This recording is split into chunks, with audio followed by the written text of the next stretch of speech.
Good afternoon, race fans, and welcome to Turn 3 Racing Network. I am Brett the Jet here in the booth for another exciting race. Tonight we got in store race number 4 at the Twin Ring Motegi here for the Blazing Pedals Arca Series presented by TRJ Karting.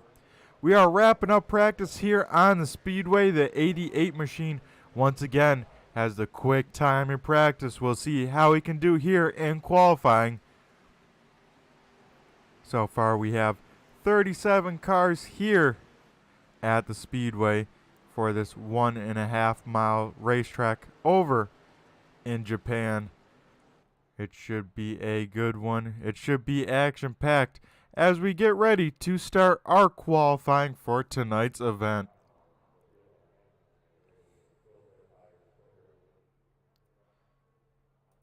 Everyone at home, be sure to let me know who you're cheering on. Once again, we've had a great support for a lot of drivers here as we get some of said drivers rolling out on pit road. Looks like we got the 06 machine of Jeff Fisher rolling on track here. We will see where he can slot on in here in qualifying, as we'll get the times rolling on the left side of our screen.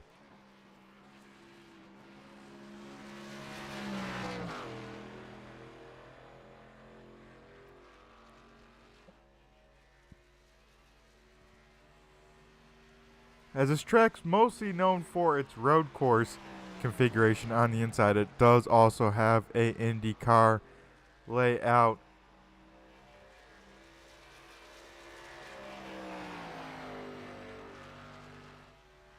I'm pretty sure, if my track facts are correct, I'm pretty sure this is where Danica Patrick got her IndyCar win. Way back when. As we see the 06 machine come out of turn number 4 for his first time lap. We'll see where he goes on the timing and scoring here, as he goes P3 as of right now for his first time lap. We'll see if he can better here on this second lap, as he's a little bit lower here in 1 and 2. Looks like the 10 machine of TBB is on the pole as they sit right now, but that could change very quickly as a lot of cars still have to qualify, as we see the 06 machine come to the start finish line for the final time.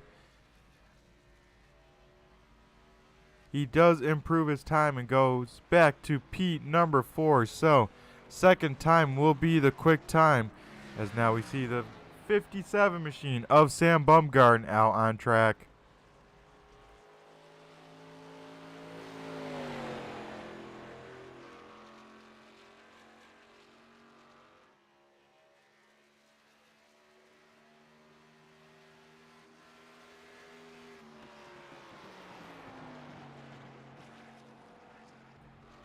As we see the 57 machine slot on into P number 10 on lap number 1. We'll see how much better he can go for lap number 2, as the times are super close here throughout the top 10.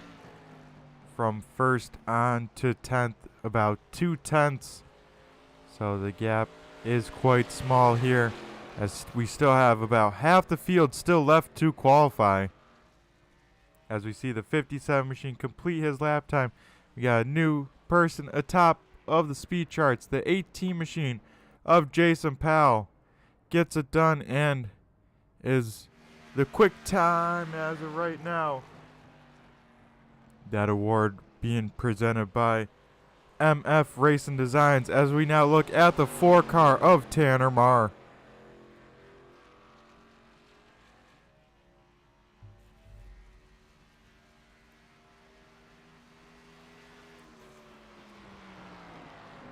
As we see the 4 car slot on in to P number 14 as they run right now. We'll see how much better of a lap time his lap number 2 can be, because that seems like it is everyone's money lap.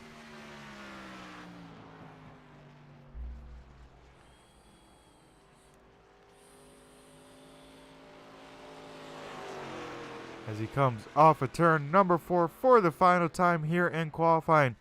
The 4 machine goes to,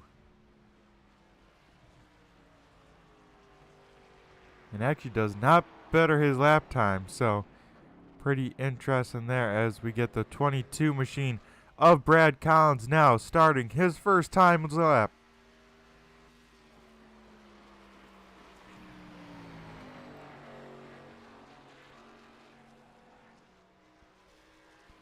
Derek Paulson just missing out on the pole award.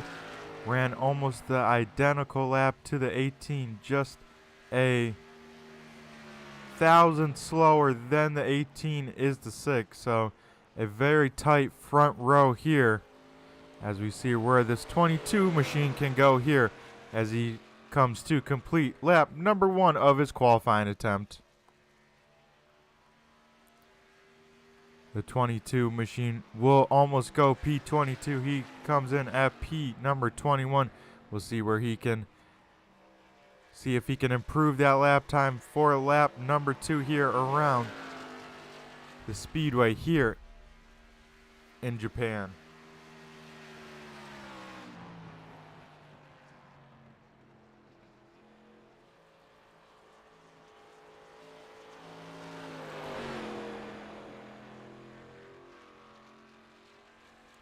As he comes off turn number 4 for the final time, hits the start finish line, and he improves his time just a little bit to P18. Now we look at the 16 of Ian Habiak and see where he can slot on in as he's currently on his first time lap.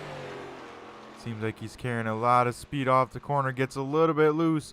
That will hurt his first lap time, but he still keeps the momentum here for lap number 2.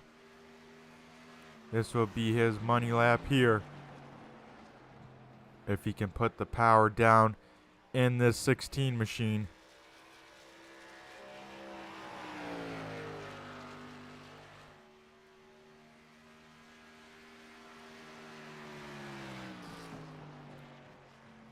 As he floats it into turn number 3 for the final time.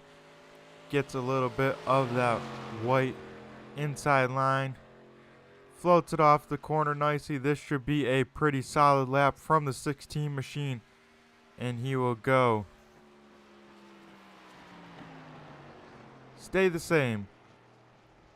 As out on track, we got last season's defending champion, the 54 machine of Matt Grunberg. Also out on track, Mark Arthur goes to P number 5 on lap number 1. We'll have to keep an eye on that too when he completes his next lap, as Matt Grunberg on his first time lap here in the 54 machine.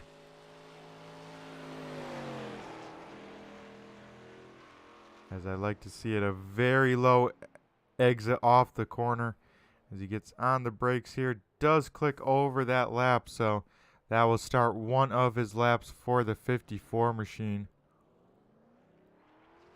As we'll see him get rolling here and get back going. As the 17 machine of Brian Dees goes to the top of the timing and scoring. So he is right now the MF Racing Design Pole Award recipient. But there's still a couple challengers left in the field that have not qualified. One being this man right here, the 54 machine. Also, the fastest time in practice, the 88 machine, still has not qualified. As we'll see the one lap the 54 does here as he gets big time loose off at turn number 4 to take his first time lap. First and only, I should say. So he's got one shot to make it or break it here, folks. As he gets a little bit loose just off the apex, but still dancing with that thing off the corner, putting the power down and still getting a pretty good run. This lap could put him inside the top 10 here. All depends how he gets off of turn number 4 here. As he does that pretty well, he will go and grab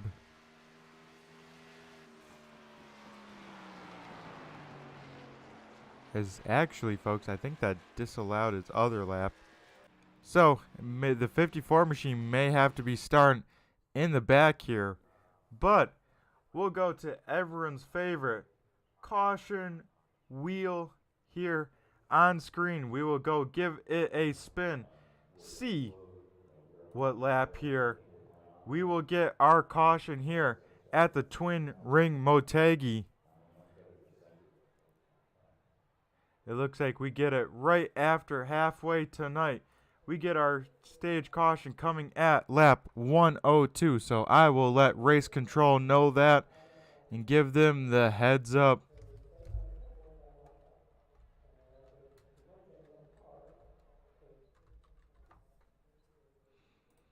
And folks, we know before the racers here that we get our competition caution on lap 102. As now we'll click over to our race. Brian Dees is tonight MF Racing Design Pole Award. Jason Powell will also get the outside front row starting position and also get a little bit of that pay as well. As we'll go check out tonight's starting grid for the race.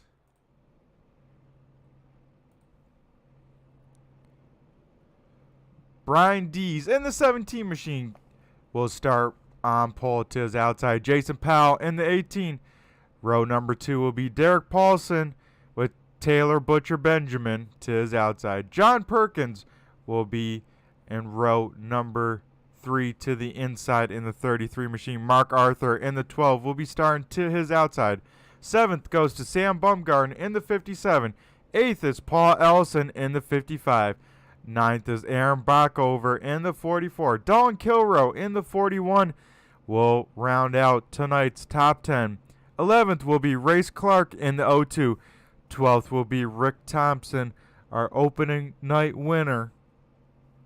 13th is Jeff Fisher in the 06. Corey Rutherford in the 5 will start 14th. 15th is Amanda Sherman in the 8. 16th is Josh Rutherford in the 64. 17th is Corey Sherman in the 3. 18th is Tanner Marr in the 4. 19th goes to Hayden Wheeler in the 31. And rounding out our top 20, Philip Van Fleet in the 89. 21st is Mr. No Practice himself, Ty Marasco in the 1. 22nd, it goes to the 22 machine of Brad Collins. 23rd is Josh Sexton. 24th is Randy McAvoy. 25th is Jordan McAvoy. 26th goes to Ian Habiak. 27th is Brandon Feeney. 28th is Joe Alberico. 29th is Chris Legou. 30th is Matt Gruenberg. 31st is Chris Carroll. 32nd is Jamie Walker. 33rd will go to James Miller. 34th is Cody Gibson. 35th is Fred Thompson. Terry Foster is 36th. And rounding out our field tonight, Nicholas Akie, who looks like he might have missed the start. Also the 41 machine, also missing the start here as well. So some interesting developments as we look to the front of the field. Lights are extinguished on the iRacing pace car. What that means here, we're ready for some green flag racing here for 200 laps around this 1.5 mile oval track here in Japan as we'll wait for the green lights. And we are racing here as the 17 machine gets away with an awesome start. The 18 will most likely fall back in right behind him as the field starts to spread on out as they head into turn number 1.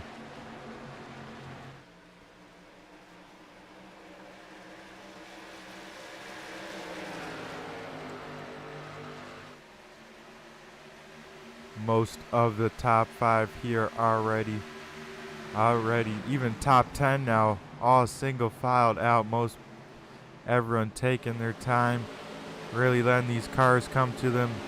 And that'll be a good sign of what is to come as this place, another high-speed track with low banking here. Everyone's got to take care of their cars both on corner entry and corner exit.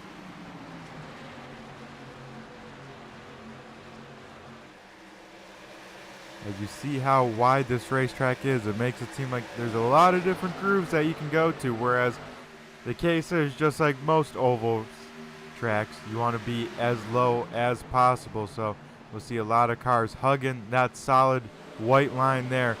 As we look on screen here, the 06 of Jeff Fisher battling on the inside of the 5 of Corey Rutherford to the outside here on screen. This is the battle for P number 12 here. And it looks like the 5 car will lose the spot here. Now it looks like behind them the 64 under fire from the 8 here.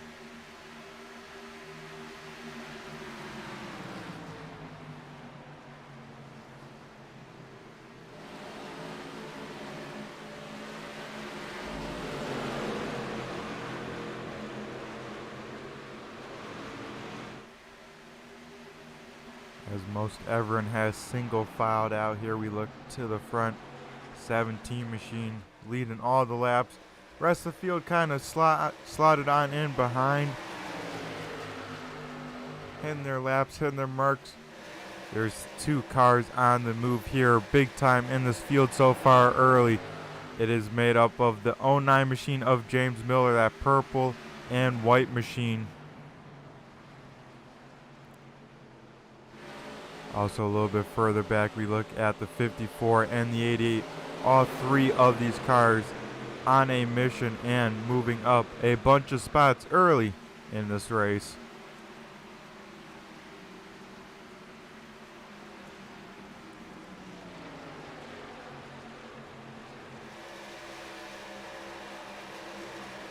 As we look at the 38 machine of Brandon Feeney.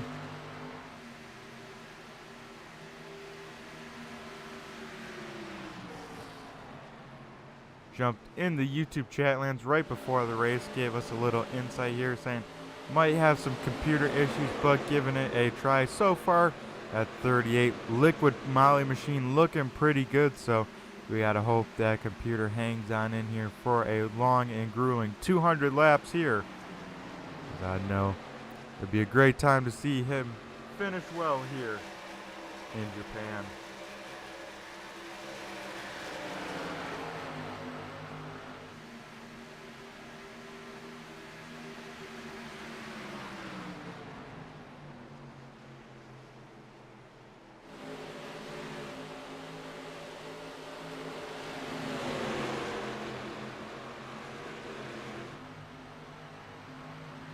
As we look back up to the front of the field here, the 10 machine being hounded now by the 12 of Mark Arthur,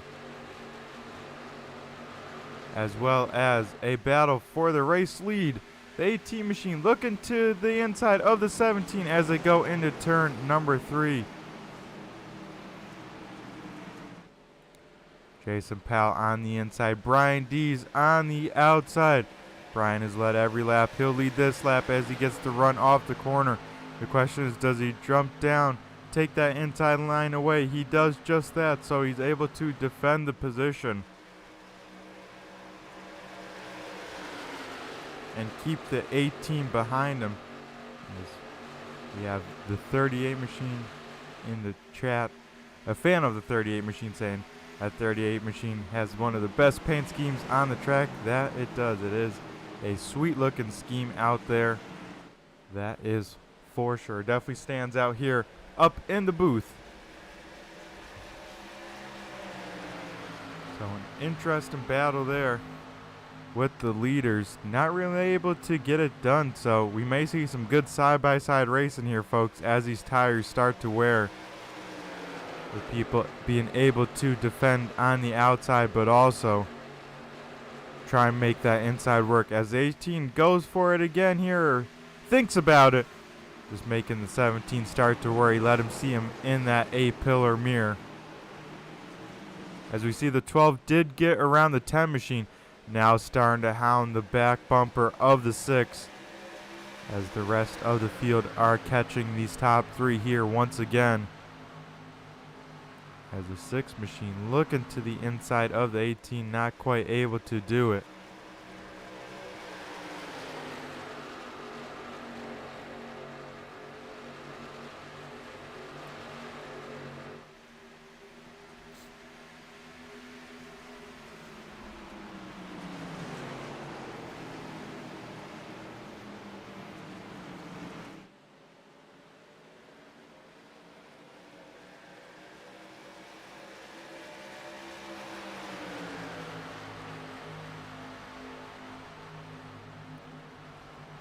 As we look back here, everyone just waiting for a car around them to make a mistake. Everyone single filed on out for the most part.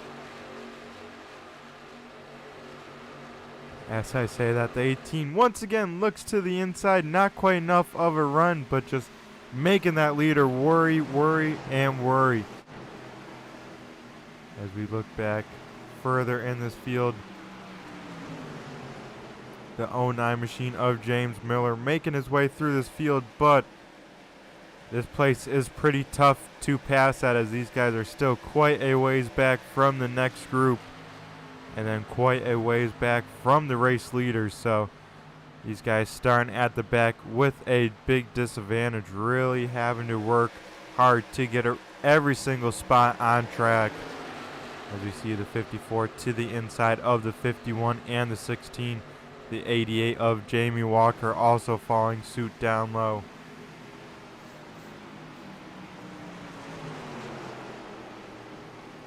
As we see the 16 of Ian Habiak now drop down and follow those inside line guys.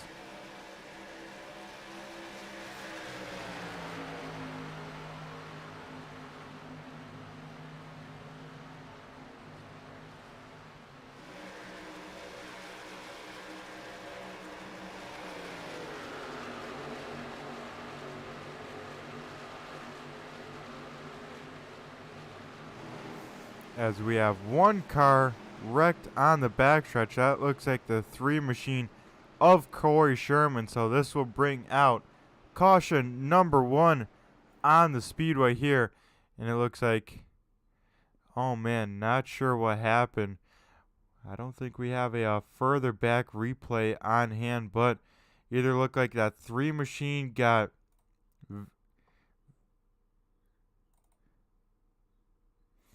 the 3 machines, his sim rig went down, and that's what caused him to go head on into the wall. He at least kept it out of everyone's way, kept it out of harm's way, so awesome job by that 3 car to keep it out of the way, keep it off the racing surface, and not collect anyone else.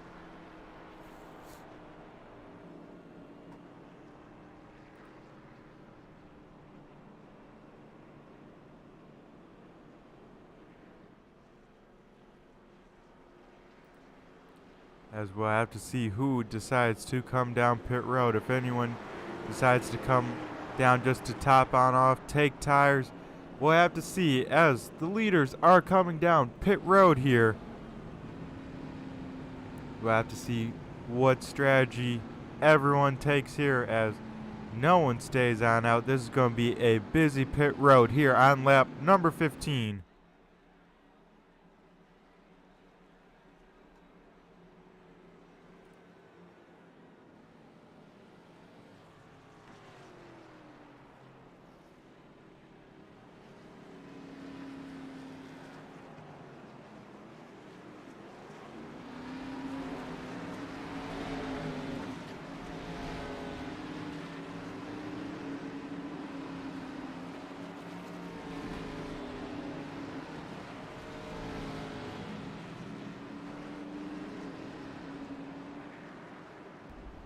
As we see the cars rolling back off of pit road.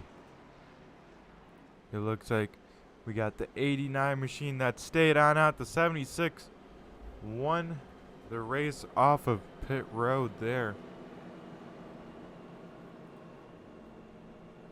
No, neither of these front 2 guys have pitted, so we'll expect both of them to head back down pit road. And looks like the 17 machine, who led them down pit road, won the race off of pit road as well. So we'll see those 2 guys that stayed on out there head down pit road, and now we'll actually wave around the 41 machine of Dolan Kilroe. Had to have some sort of issues early in this race, folks. Down multiple laps here early. We'll have to see if he can get all those laps back here.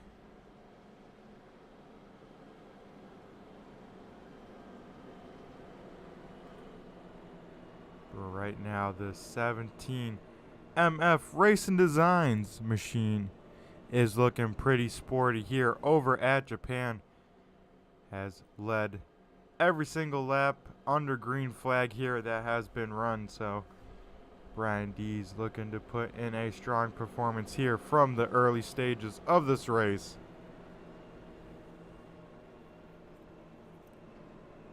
You know, still pretty early, you know, not even a 10th in the race, but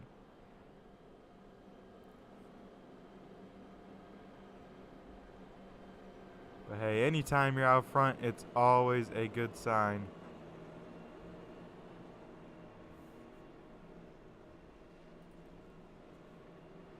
And it looks like for me, everyone took a splash and go. It doesn't look like anyone stayed on long enough.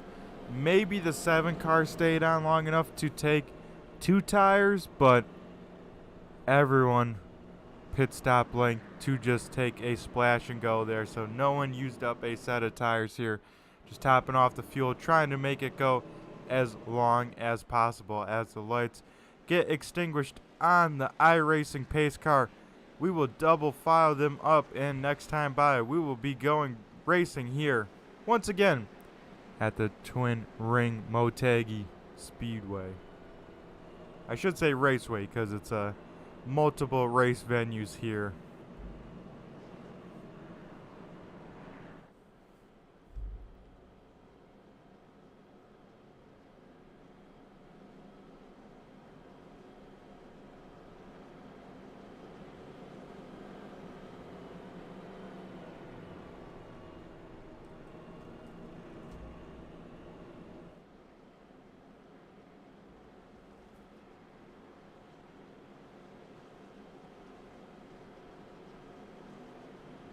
And just a little bit of a fun fact here before we go green flag racing.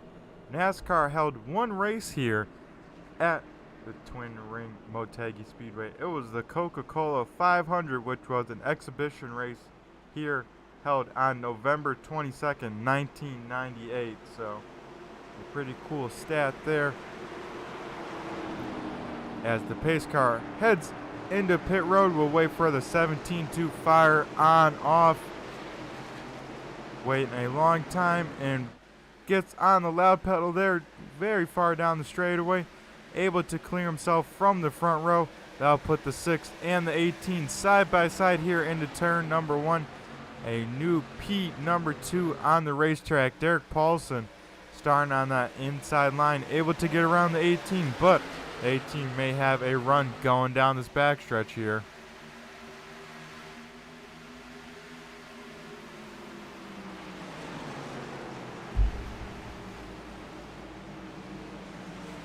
As the 10 machine of TBB all over the back bumper of the 18, trying to make it stick. As we look a little bit further back, a lot of cars side by side. We got the 06 machine to the inside of the 44, the 64 machine way up top. Ty Marasco stuck in the middle of 3 wide, stuck in the Rutherford sandwich here as they come off of turn number 2.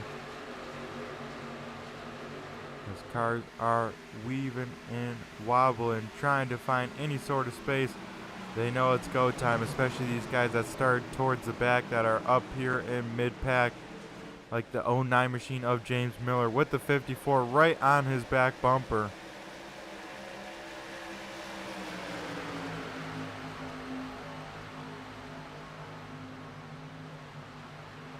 You see the 09 machine dive down to the inside of the one of Ty Marasco. They are door to door as they head off of turn number 2. The 09 machine gets a great run off the corner.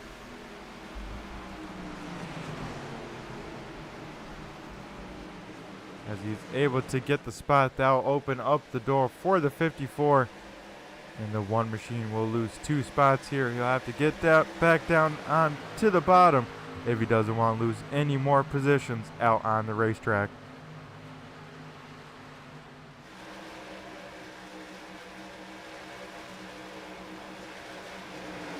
As we see some side-by-side battling a little bit further back in this field, we got the 8 and the 87 down low, the 16 and the 21 up top. 2 by 2, 2 rows deep.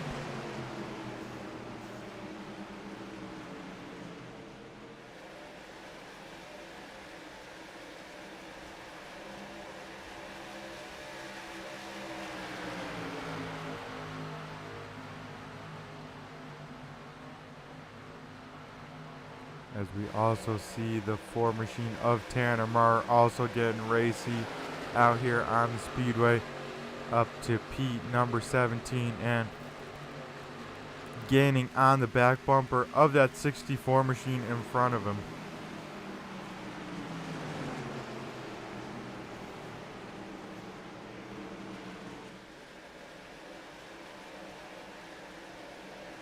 As most of the field now, folks, have single filed on out.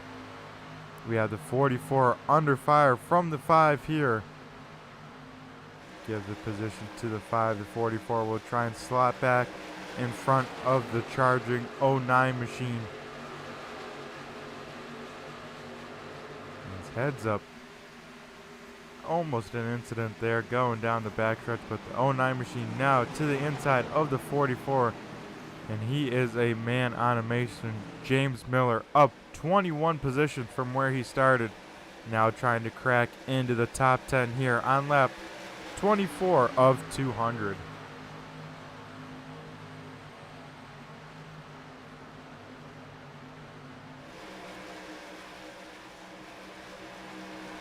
With him cutting through this field, his teammate Matt Grunberg in the 54 able to find the openings that the 09 creates and just ride on through.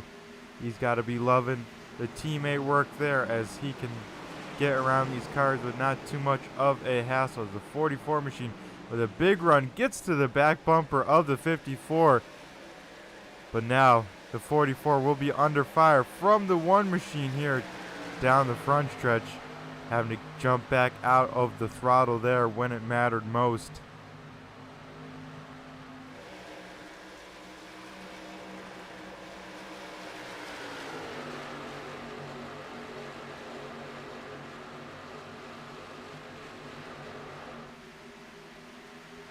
It's just like at Daytona, folks, where I said you can't really push the bumpers of these cars at all.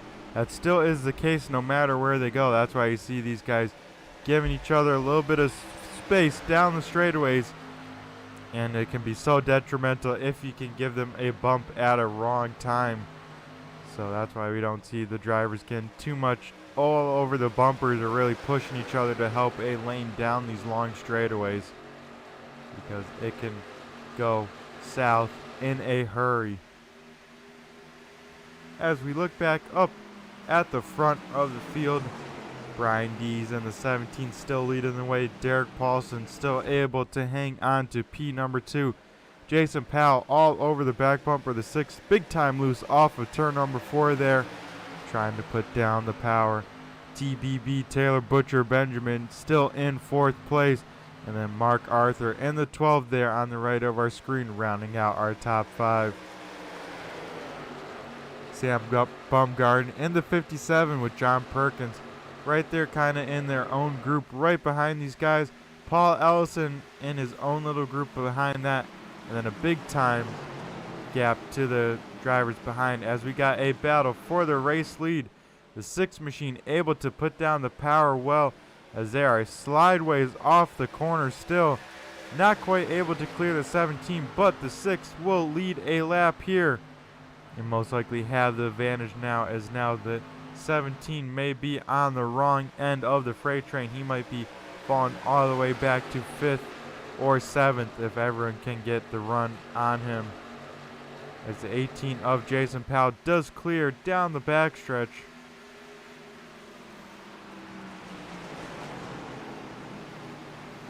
As the 12 machine of Mark Arthur able to get around as well. Got around Taylor Butcher Benjamin. Now it seems like some of these guys cranking up the pace just a little bit. Was maybe saving some tires before and said, all right, now it's go time a little bit more. See what these cars have in store.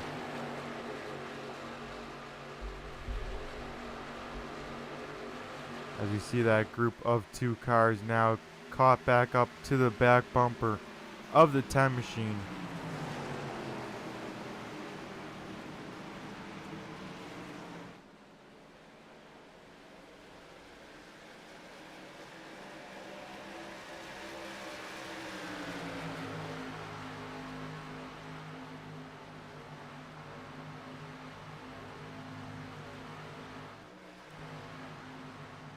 As we look at the 88 machine here to the inside of the 21, Jamie Walker had to start once again at the back of that restart. Didn't get to start mid-pack like the 09 or the 54, so he is back to P22.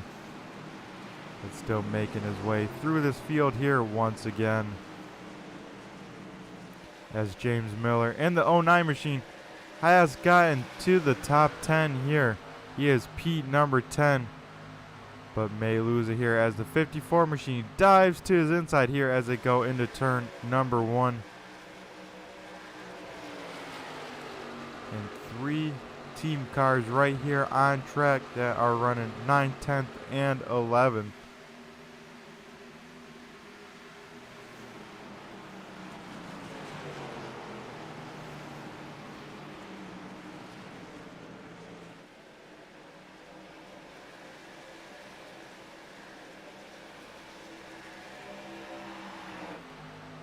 A little bit of an update here. It looks like the 3 machine of Corey Sherman able to get that car back out here on the speedway. He is back out on track.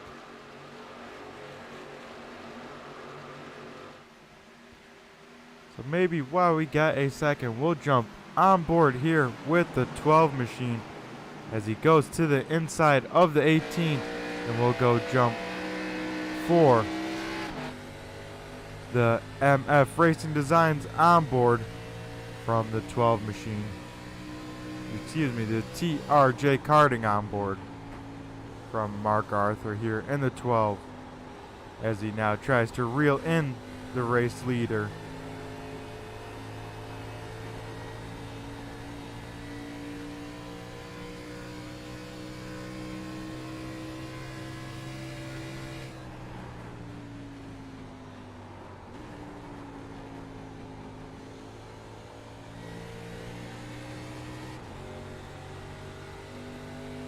And we hear, folks, just like last week at Gateway, a little bit of shifting going on for these drivers.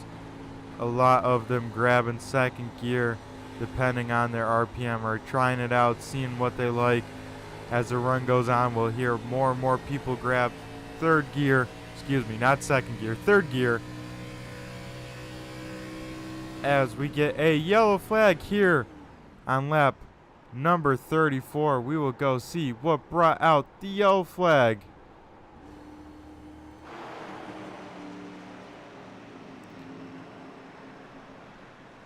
As it looks like it may have involved the biggest mover of the race, James Miller. As we get going off of turn number 2, it looks like he may have gotten help from his teammate in the 02 machine. And then a lot of other cars involved. Ty Marasco, the 44 of Aaron Backover, as well as drivers start to try and get on around. And oh man, a hard hit for the 44 machine late in that incident. So quite a few cars involved in this wreck here on lap number 34.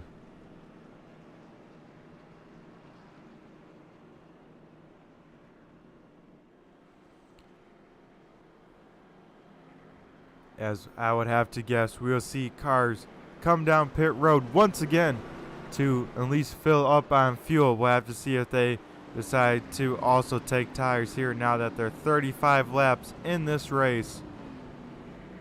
As now we see the field head down pit road here.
So folks, we are back here, and a little bit of a shakeup here at the front of the field. We see the 9 machine of Nick Akie will be a wave around here, but the 38 machine of Brandon Feeney had a phenomenal stop. Not sure if they only topped it off a little bit or if they didn't get it full of fuel, but he had a very quick pit stop, and he will come out the race leader from that pit cycle there. Derek Paulson will be the quickest of the rest off of pit road. Brian Dees able to get around the 12 machine on pit road just barely by a few inches, so that'll put Mark Arthur P number 4 and rounding out our top 5 as they run the old TBB 10 machine.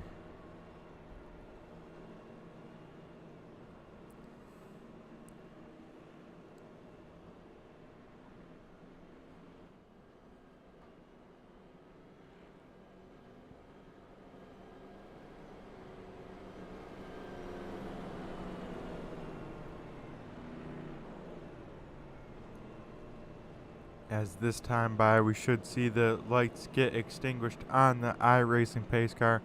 Looks like the 38 machine will be lining up on the inside line. We'll see the rest of the field behind double file them up as we get ready to go back. Green flag racing here once again here from Japan.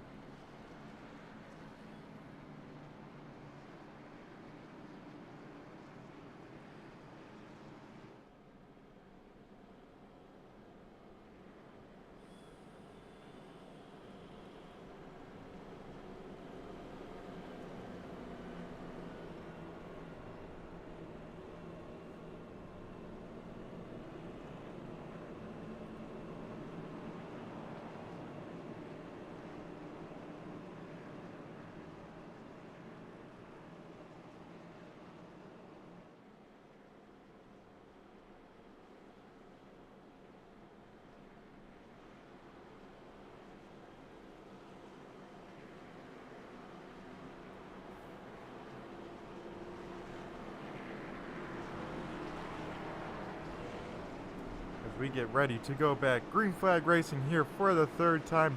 Counting the initial start, we'll wait for the iRacing pace car once again to head down pit road. And they'll hand the race lead over to the 38 machine. He can fire off whenever. We saw people go really late. We'll see he goes very early, gets a great start, gets a big jump over this field. And we'll look back a little bit further as we see if Derek Paulson is able to clear. He does clear the 17. Now Mark Arthur will be on the top side here as he'll try and roll the top side of the 10 car.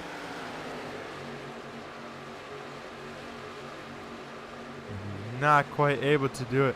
Derek Paulson with a big run looks to the inside of the 38 machine as they go into turn number 3. The 38 machine gives him plenty of space. We'll see how he can defend as he is up in above the groove where you want to be on that top side, but able to get back to the bottom if he needs to as he goes into turn number 1 here quickly. As the 12 machine of Mark Arthur getting on the wrong end here, stuck on the top side. And there we see the 54 machine from the back as we get some 3 wide racing action here down the back stretches. Gruenberg almost makes it 4, trying to see if he can find any space around these cars to get on around as they are still 3 wide as they head into turn number 3. Some great racing here as everyone knows it's go time as the 54 just gets enough gap and shoots to the inside of the 57, so 3 wide once again. Now the 57 stuck in the middle as these guys are duking it out. They know that the easiest time to pick up spots is on a restart, especially how spread out it gets here at Twin Ring Motegi and how quickly it happens. So everyone knows when it's a restart, it is go time as the 54. Man, they couldn't get any closer there as they are 3 wide here once again.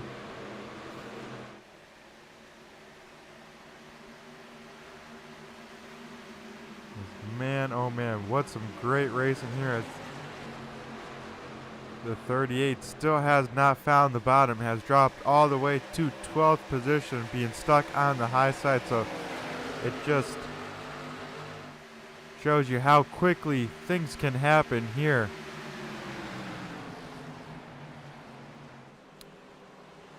As we got a question in the YouTube chat room. Did someone get an ELO for that caution? That most recent caution, yes. The 02 machine of Race Clark did claim that yellow, so he did have to start at the back. Some good sportsmanship. Claimed that right away. And there he is right now running in 29th. But has plenty of time to bounce on back. As Derek Paulson continues to lead the way, but now Brian Dees closing the gap to his back bumper. These top three kind of in their own. Then Mark Arthur and Matt Gruenberg make up group number 2, trying to catch these guys. And we got the rest of the field all in a line behind them.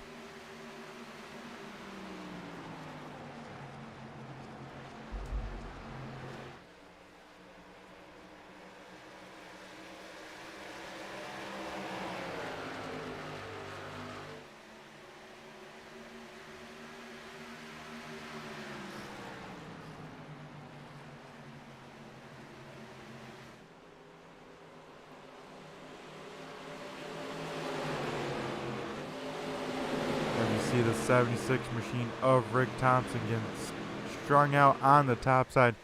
The 88 of Jamie Walker inside the top 10 for the first time tonight.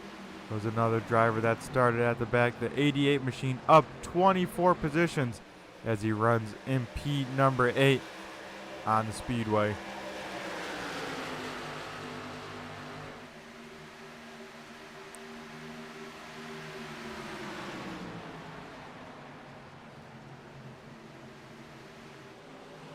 As we see a little bit in front of them, John Perkins to the inside of Sam Bumgarn. This is the battle for P number 6 on the speedway. We're starting to see some of the handling start to go on these race cars for a few of these drivers, as they have not taken tires yet. They've only come in for fuel these first couple yellows. So next time, I would have to assume most of the drivers will take tires, as we're really seeing who saved some of their tires and who used them up early to get track position. You see the 57 machine now on the wrong end of the freight train here.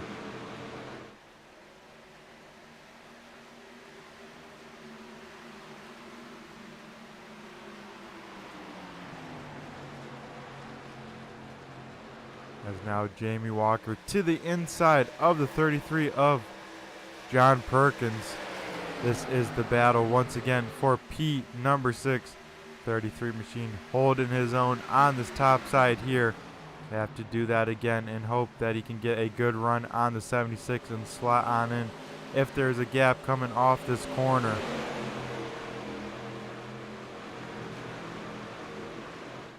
As it looks like there will be. So 33 only loses one spot there. That's the best case scenario here with how quickly you can end up stuck on the top side.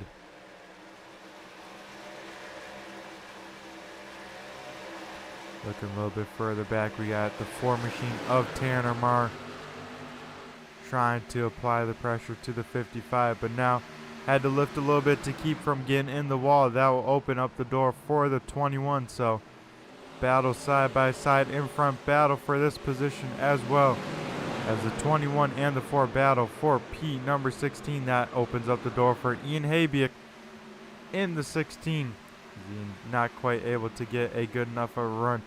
And then in that pink car right behind, Terry Foster looking to mount up a charge. He is up 17 positions as well, so he is trending in the right direction here.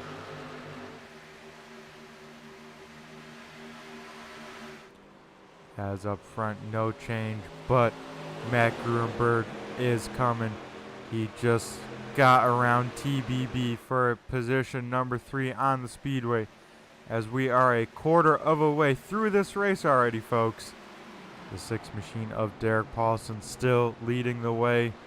Brian Dees, our pole award recipient, our quick time award, is running in second, and Matt Gruenberg, the biggest mover of the race as they stand right now, is in P number 3 and looking to increase that number as he drives it in there deep and able to get to the back bumper of the 17, as we'll ride on board with the 54 and see what he's doing.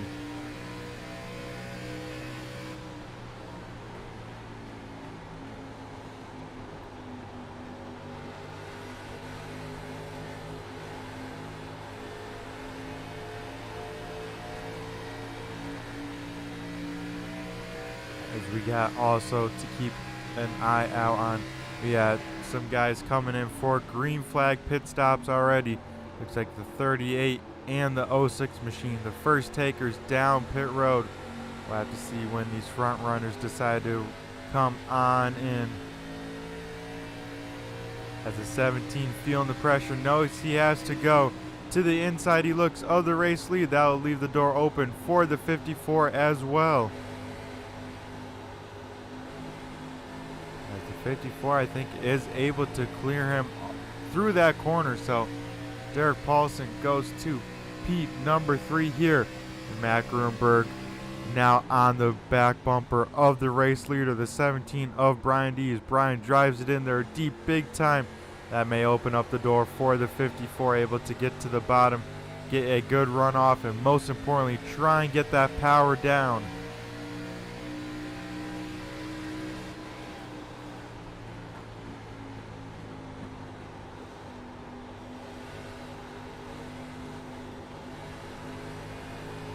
As you hear the 54 driver really playing with that throttle, really waiting to get in it hard, but slowly rolling into it at the apex, trying to keep that center speed as fast as he can, try and keep that consistent throughout a run.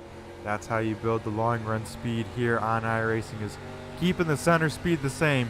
You know, you got to back up your corner entry to not be being blown the corner, let's say, and overdriving it, but then still being able to roll that apex. If you can do that every single lap, you'll have some fantastic late run speed. And then of course being able to put the power down in a reasonable fashion, because these tires on these Arca cars are very heat sensitive. If you break traction even once, that'll put a lot of wear, put a lot of heat in these tires that are very hard to get out of. So some great stuff there for the onboard of the 54 machine, as they have started to check out from the 6 machine behind them.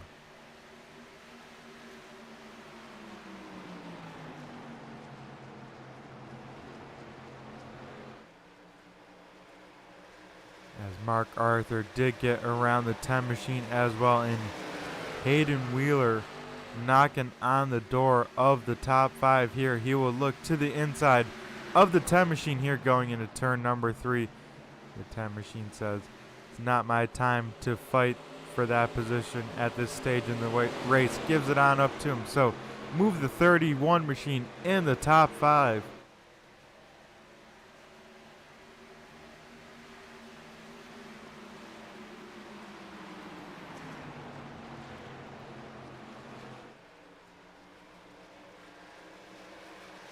It looks like now we got the 83 machine down pit road. So far, those are the only guys that have come down pits.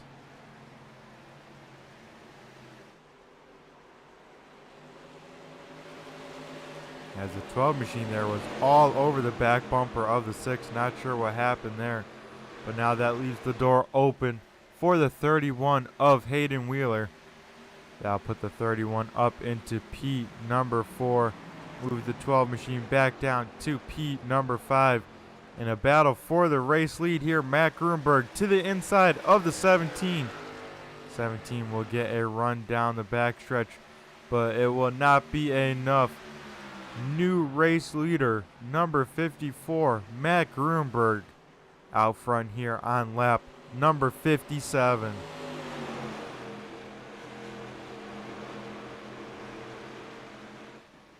Now we'll have to see what pace that 54 machine really has in store, as these guys are probably just trying to get long enough on this. As I say that here, we get a yellow flag. So that will change up everything. As I was going to say, people are trying to make sure that they can get to the end, to the stage caution. But this will throw a wrench in it, as the 87 machine already sideways. Not sure what happened. We'll maybe get another replay as they come off the quarter. The 87 machine of Cody Gibson, the SRX.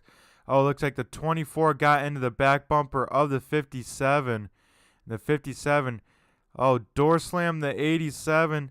That's what brought it on out. And then the 87 machine with a hard impact in that front stretch wall.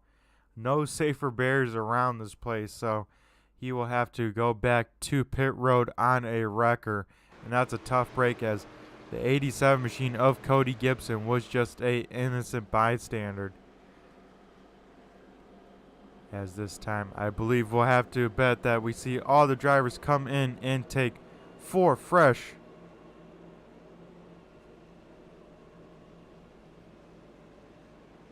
tires with this Sunoco race fuel.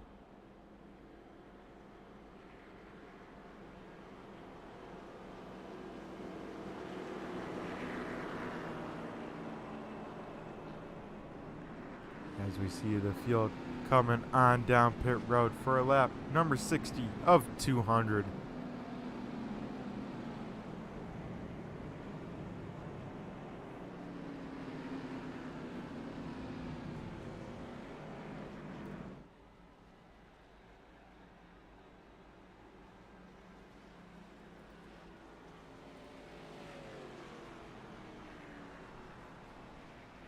As we see all the drivers make it into their boxes here.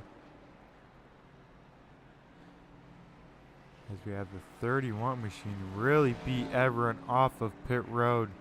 He had a blistering stop. 24 also beats the 54. And we see the rest of the field coming on out here. I myself will be right back. We'll go to our first commercial break of the night.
As we come back to the raceway here, once those cars in front of the 31 get their lap back here with 1 to go, the 31 will take over the point here with the 24 DuPont machine. Rainbow Warrior will be second. Matt Grunberg will restart Pete number 3. Brian Dees will be Pete number 4. And Derek Paulson will be P number 5 as the 24 machine comes down pit road here.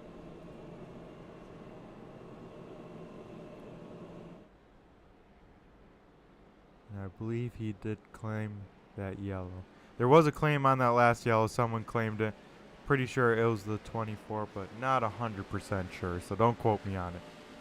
But the lights are extinguished on the iRacing pace car here. Once again, we will re-rack them, restack them, and get ready to go green here. As Mark Arthur, way back in this field now, will restart P number 10. Didn't have a slow pit stop, but overall time spent on pit road, one of the slowest. So maybe slid through his box or something happened on pit road.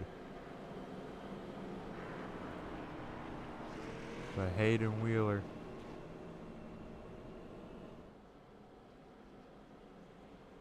only spent enough time to get fuel in that thing, so he did not take tires. We'll have to see how this plays on out here.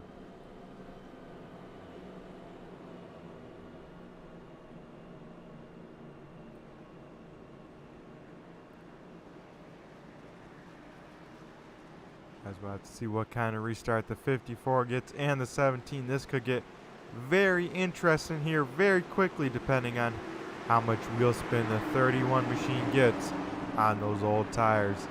As the iRacing pace car is in, we'll wait for the 31 to fire on off. He gets a pretty good launch here. And looking pretty solid as the 17 now looks to the inside of the 54 as they go into turn number 1. It will be side by side here. That'll give the advantage to the 17 machine.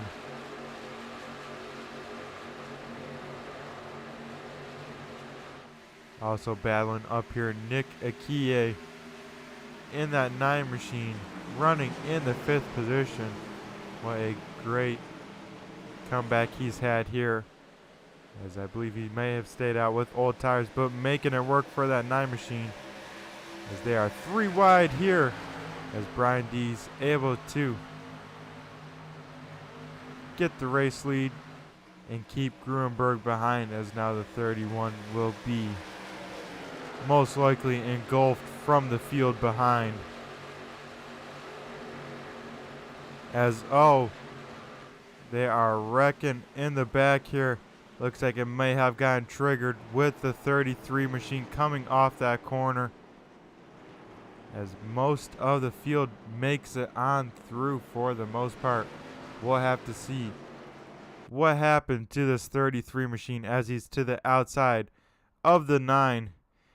And it looks like, yeah, he just got a little bit loose and then just got tapped from the 76. That clips the 9, spins him the wrong way in front of the 16. The 16 then hard hit with the 76.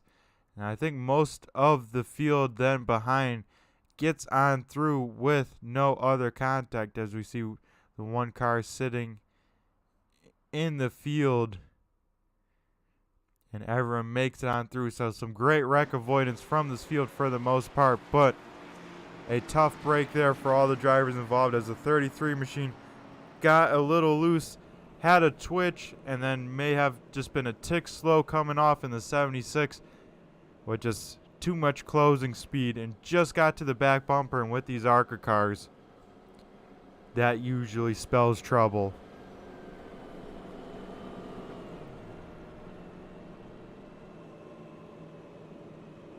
See a couple cars faking it down pit road here, but no one really taking it. As a few further on in the back will top on off with fuel, just to make sure that they can make it to the stage.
Okay, folks, so was informed by race control here that the competition caution will only fall if there's no other caution. So, since we've been having some other cautions, that means the competition caution will not come out on 102 unless a caution brings it out here. So, we'll have to see how that works on out for everyone else here.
As this time by the light should get extinguished on the iRacing pace car, we will double file them back up and get ready to let them loose here once again.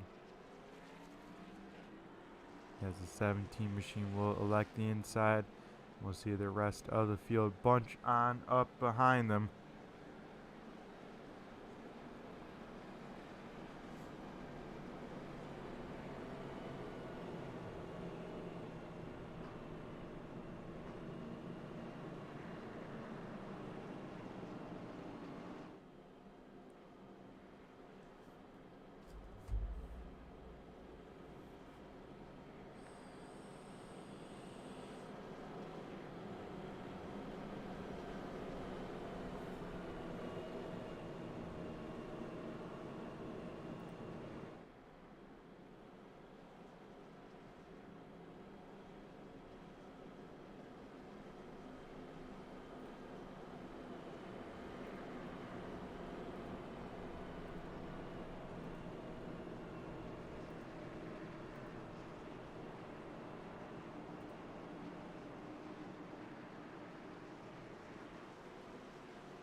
As we get ready to go back, green flag racing here. The iRacing pace car will head down pit road.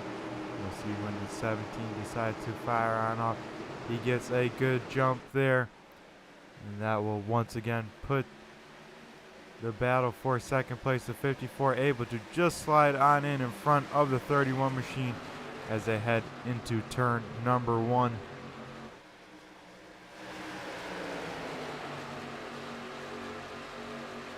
We see the battle for third on track. The 31 machine down low, the 6 machine up top. As the 6 will be able to clear the pass on the fresh tires. Now that opens up the door for the 88, but we got a battle for the race lead. The 54 of Gruenberg down low, the 17 of D's up top.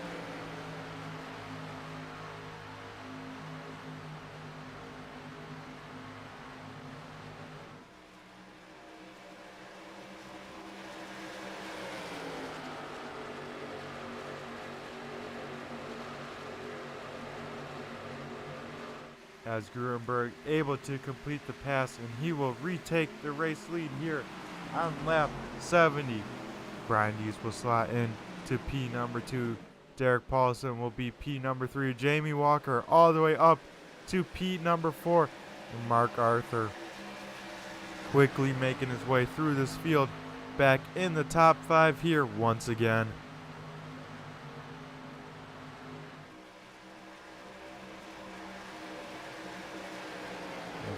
Further back here, we got some side-by-side rakes in action. It's Paul Ellison down low working on the 7 of Randy McAvoy. These guys are battling for P number 20 on the speedway.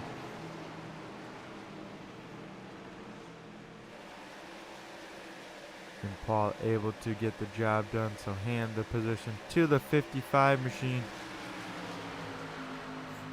As we get a yellow flag on the speedway here once again. It looks like this time it may involve the one machine of Ty Marasco.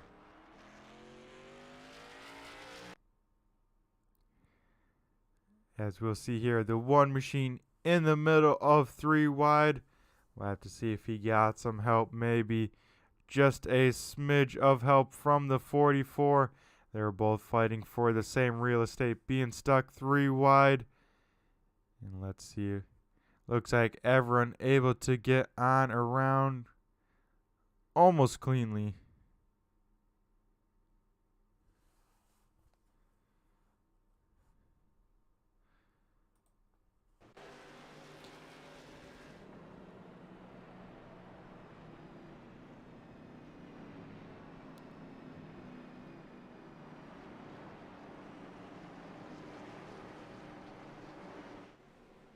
As we are back under yellow flag here.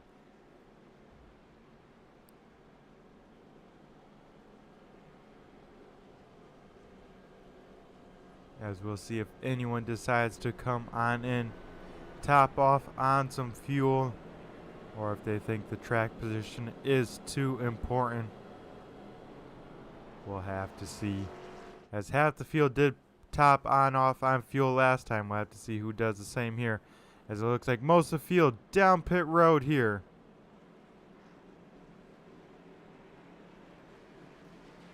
This could shake things up in a hurry. So we got a few cars staying on out.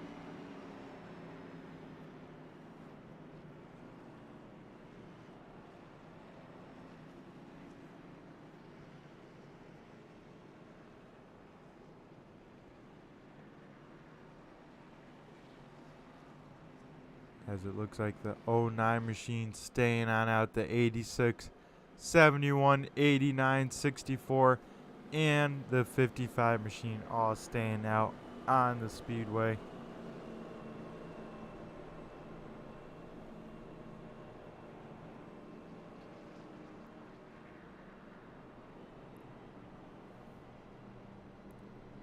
Looks like as if no of these guys in front do end up hitting. Looks like the 54 of Gruenberg will be restarting in the 7th position. But we will have to see who of these front runners here will end up pitting this time by.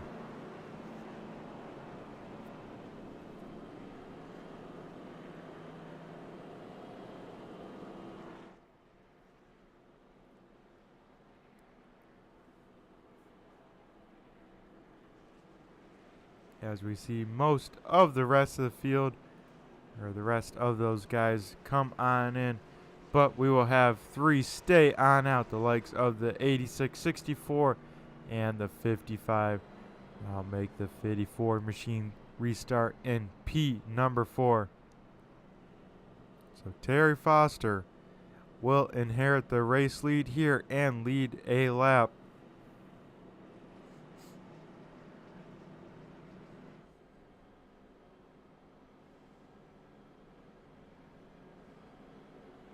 A little bit of fun fact about the 86 machine. He's always eating his taffy. He's the taffy man. You can probably even find him right now in his sim setup chewing on some taffy here. So we'll have to see how the taffy man can handle these new, well, not quite new, but these cars with full tanks behind him here, as he will have clean air in front of him.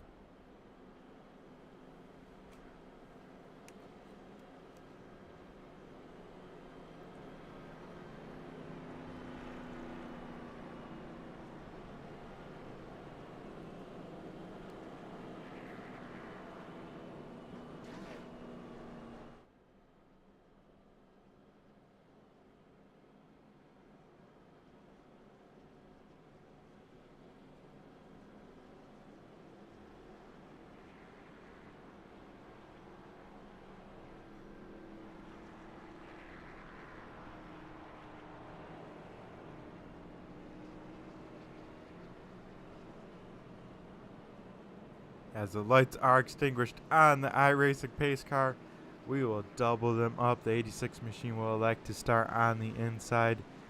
As we got Corey Rutherford in the comments here from the infield saying, end the race now. Terry, Josh, and Paul all in the top 3. That would be a pretty good interview booth for all 3 of them to be in there. But sadly, we still got a lot of racing still to be had here.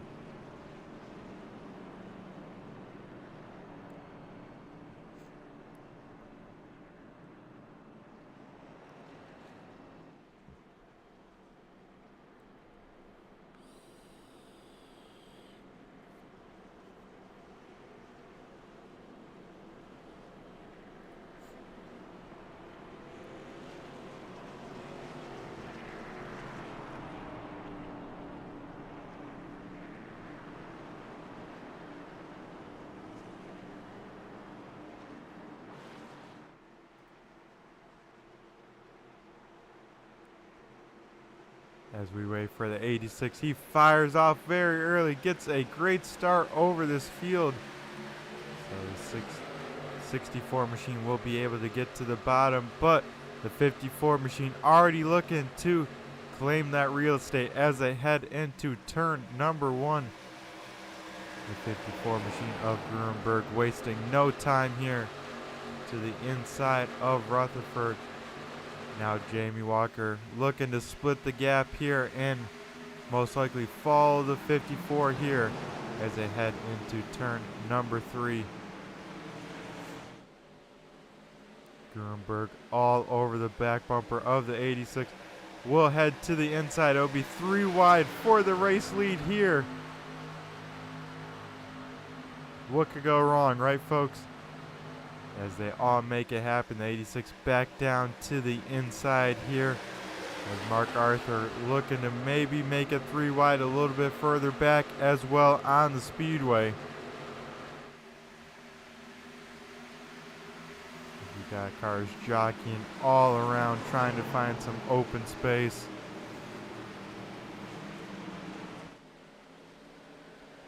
As now the 54 machine will reclaim the race lead from the 64 of Josh Rutherford, with the 88 of Jamie Walker right on his back bumper here.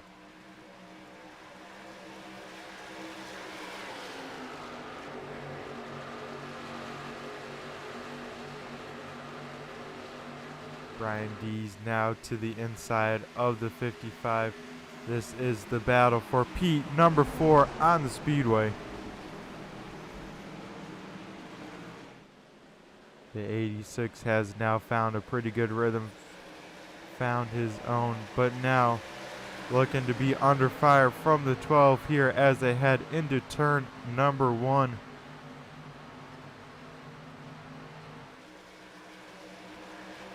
This battle we're looking at here is the battle for 6th position on the speedway. Now Derek Paulson will be looking to the inside of the 86 as well if the 12 is able to clear, and does just that in that corner. Now the 86 might be on the wrong end of the freight train for a couple of spots here. A little bit further up, Brian Dees working on over the 64 machine. It looks like we'll be able to reclaim P number 3.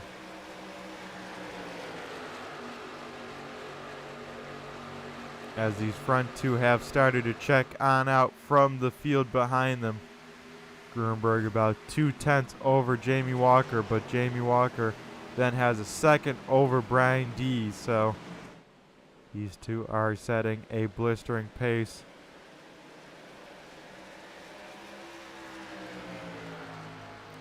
As 88 isn't letting the 54 get away, keeping the pressure on him, making sure that that 54 doesn't make a mistake, because if he does, that 88 Menards machine can pounce on the opportunity.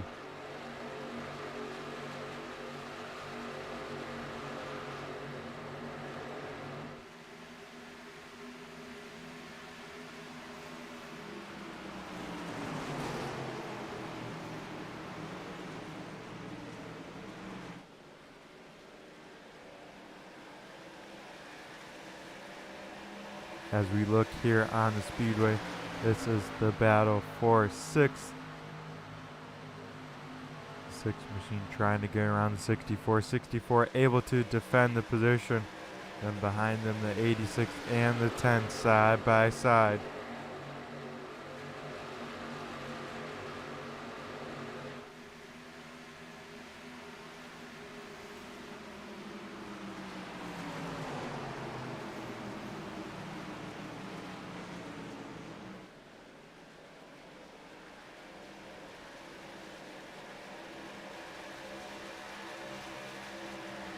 As we look a little bit further back here, Tanner Marr under fire from the 76 machine of Rick Thompson. Tanner just outside the top 10 here, sitting in P11, now maybe in P12 if the 76 can't complete the pass.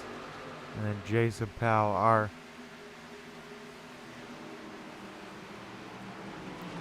third place starting driver, now making his way back up through this field up to P number 13, about to be P number 12 if he can get around the 4 machine.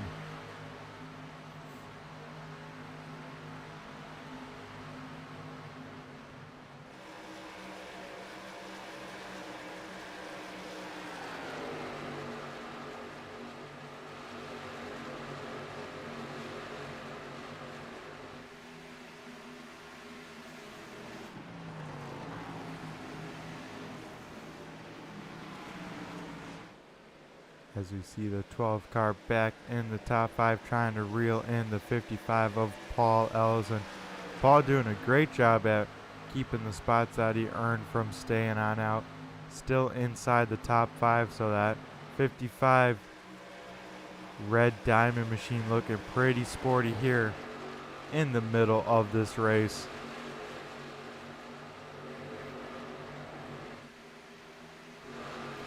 Look a little bit further back, side-by-side racing action for the 24 in the 02. This is the battle for 14th position on the speedway. And one car also throwing his hand in this fight to the inside of the 02. Saw him get in a incident here earlier, but having a pretty good rebound here as he is running in the 15th position.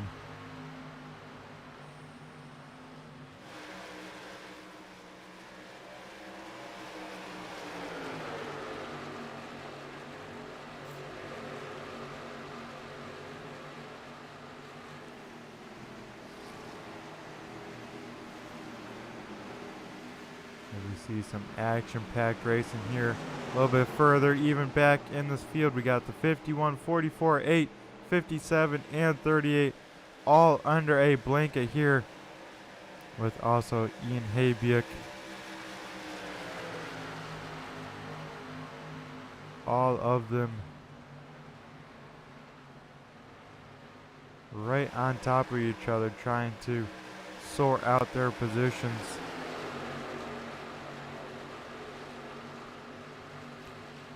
As I feel it coming here, folks.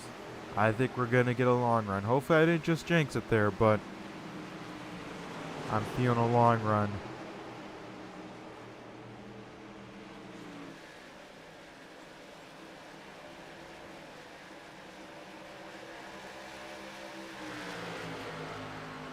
If we look up a little bit further here, the 54 machine of Josh Sexton on the move.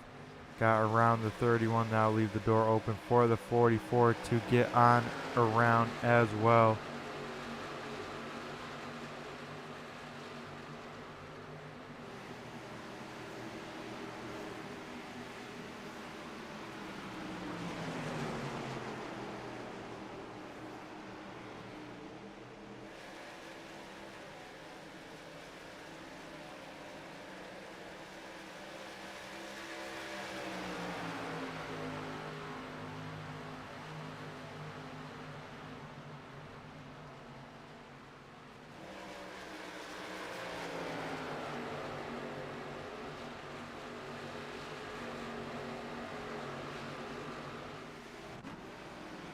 As these front two guys are still checking out from the field behind him, putting some gap in that 88 not letting off the pressure, still all over the back bumper of the 54. These two drivers are also the biggest movers of the race, the 54 being up 29 spots, the 88 machine being up a whopping 30 positions. So both of these guys started deep in this field and are walking away from the field as well. So not only are both these drivers fast, but they know how to pass with already coming through this field at least once.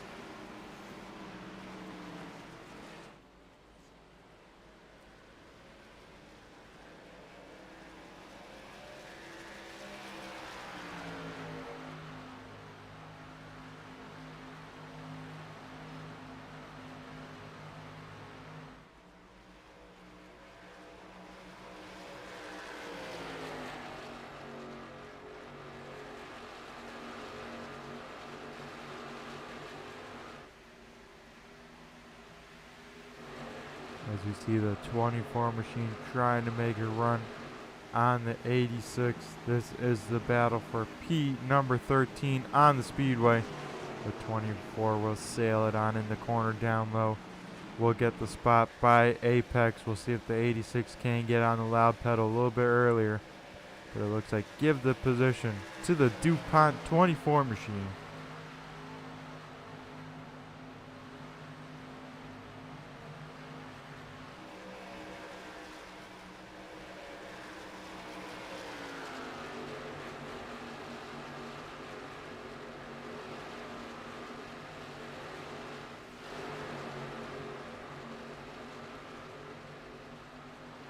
One car losing a few spots here is the 7 of Randy McAvoy.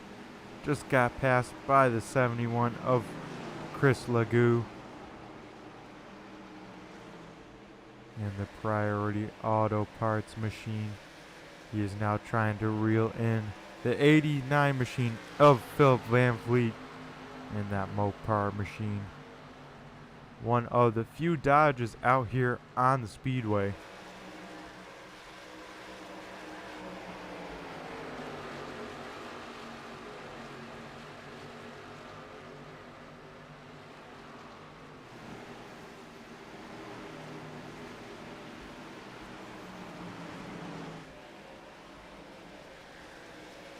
And the 18 machine of Jason Powell to the inside of the 76. We saw 76 not get off that corner too well. The 18 had to make a quick move down to the inside, make sure he doesn't get into the back bumper of that car, but able to get that position, and that moves the 18 back into the top 10 here on lap number 95.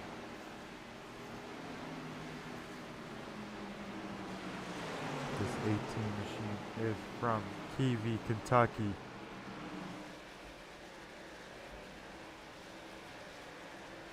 Some iRacing accomplishments from this driver here is he was the 2018 Season 3 Asphalt Super Late Model Division 2 champion here on iRacing.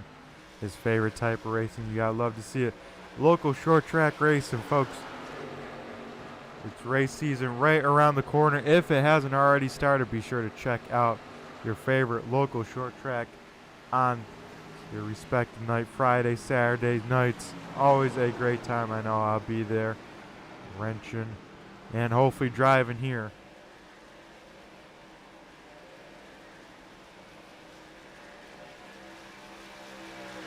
He says his favorite iRacing track and car combo is Martinsville and maybe the Arca car.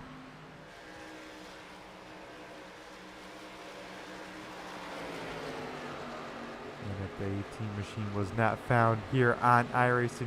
He'd be found working in his garden and beekeeping. So some pretty cool stuff for Jason Powell out of the number 18 machine. And of course, a final thing we'll end at. Goals for the season is to have fun. And hopefully he's doing that here as he is now up to P number 9.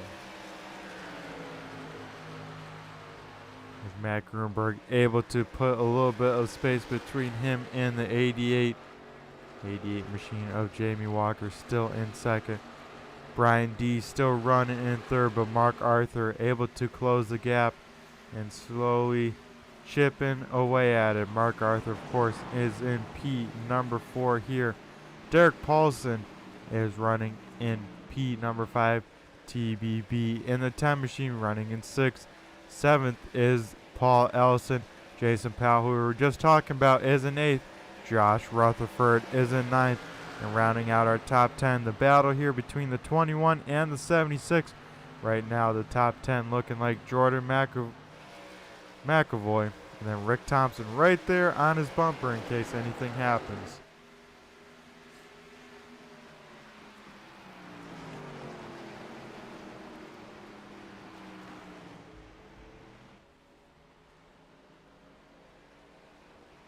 As this time by, folks, we will get 2 triple-digit numbers, laps completed. Also, we will see the cross flags halfway down, halfway to go here in Japan at the Twin Ring Motegi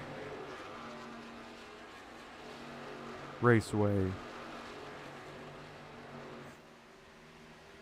Also, if you're just tuning in, folks, this is the Blazing Pedal Arca Series presented by TRJ Karting.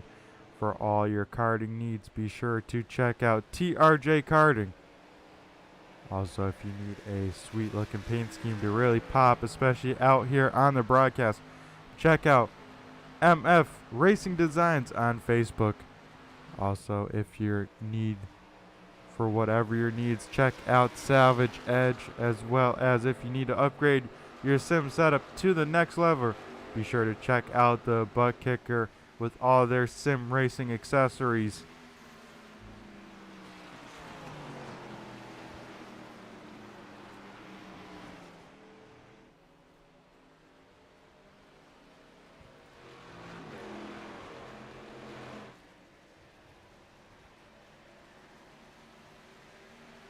As we are clicking off the laps here. Looks like the 55 machine of Paul Ellison, one of the few guys to pit. Same with the 64 of Josh Rutherford. So some cars starting to head down pit road here and start trying their hand at green flag pit stops. That will be the next wrench thrown in everyone's plan, as drivers will look to most likely get 4 fresh general tires, as well as fill it up with Sunoco race fuel.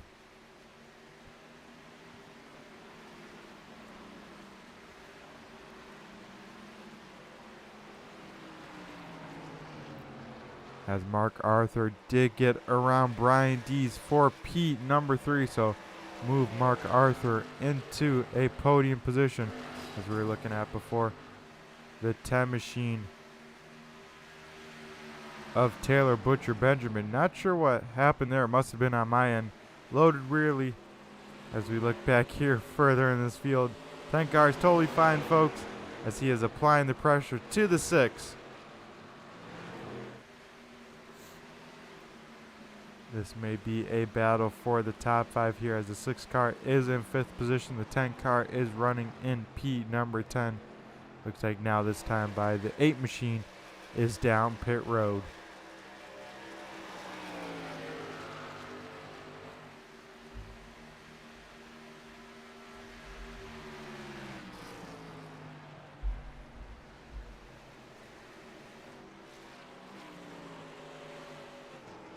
As we see the race leader, Matt Gruenberg, down pit road. Same with the 12 of Mark Arthur.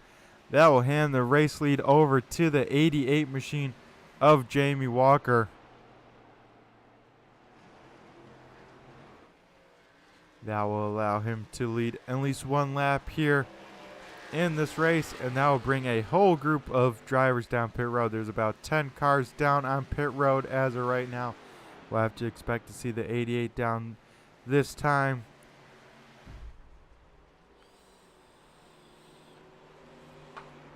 As we see exactly that, the 88 machine heading down pit road here, gets a load on up.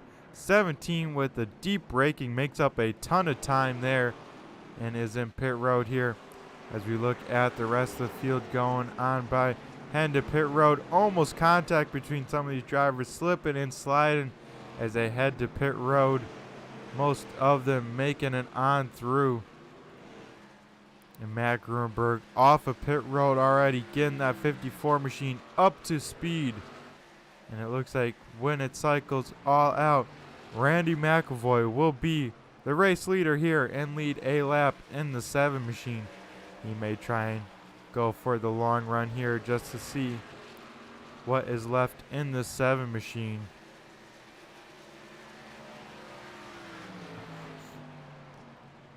As also Fred Thompson also out here still on the speedway, so these two drivers, the last two to pit as a 7 machine in this time. Same with the 46, and that will mostly do it for the green flag pit cycles as the 22 heading on in as well. That will hand the race lead over to Jamie Walker and Mark Arthur right on his tail. So some quick stop by some of these guys as the 54 with a very long pit stop. He was on pit in his box for 23 seconds versus the likes of Jamie Walker only 8. So some of these drivers still not taking tires, saving the sets for when they need them later in this race. So that will put the 54 machine in a big hole he'll have to make on up.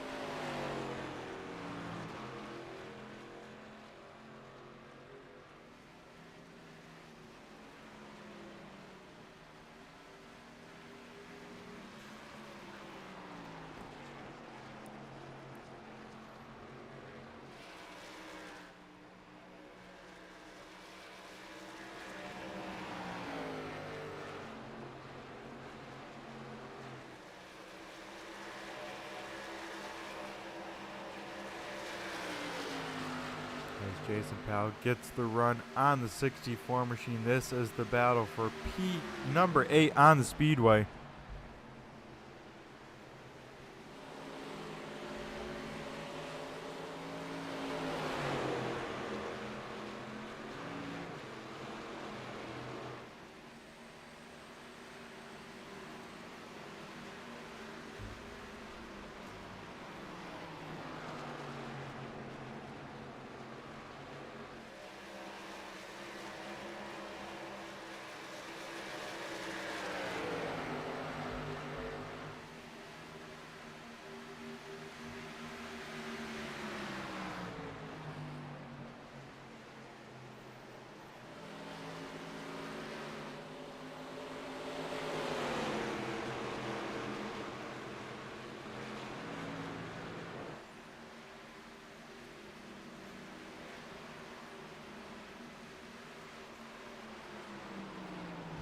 As the 18 machine able to get on by, that opens up the door for the 10 machine too. And the same with the 76 of Rick Thompson. He has been in the top 10 for the most part tonight, putting on a pretty solid run for the 76 Speed Mafia machine.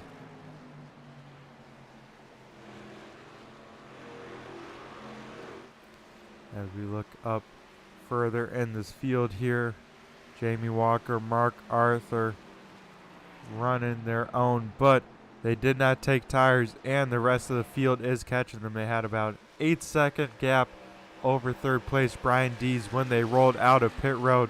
Right now it's down within 3 seconds now, so these new tires are coming, and they're coming in a hurry.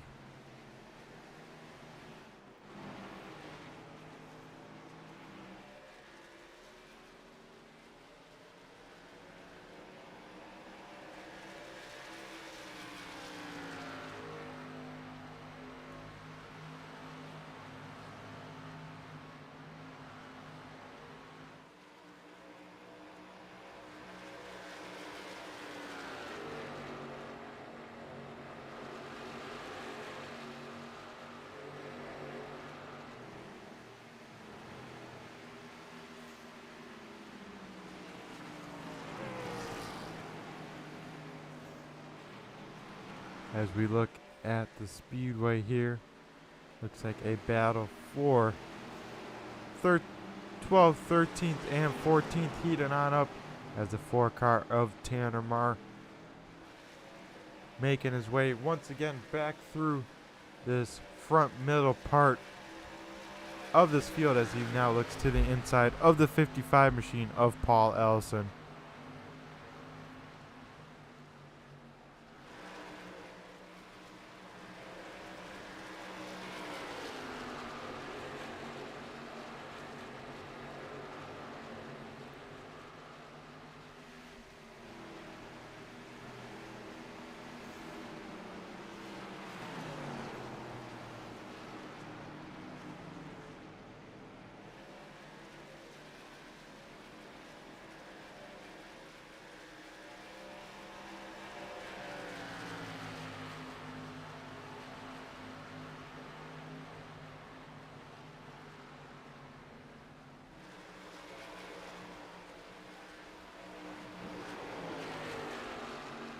As we see the 4 car now to the inside of the 21, so this 4 car is on a mission. Took those fresh tires and making it work, as the next 2 drivers in front of him as well are on old tires, so we'll see him catch on up. But Brian Dees now to the race lead on new tires, gets around the 88 and the 12. And these guys on new tires are making their way to these front runners. But we'll have to see how the 88 and the 12 can leapfrog them once they come in and do take their tires. But now the 6 car able to get around the 12. The 12 now stuck on the high lane. This 22 car is a lap down. The first car a lap down is Brad Collins there. As Matt Gruenberg is racing against the 6 and the 17. Both those cars did take tires in front of him, so he is especially racing those guys.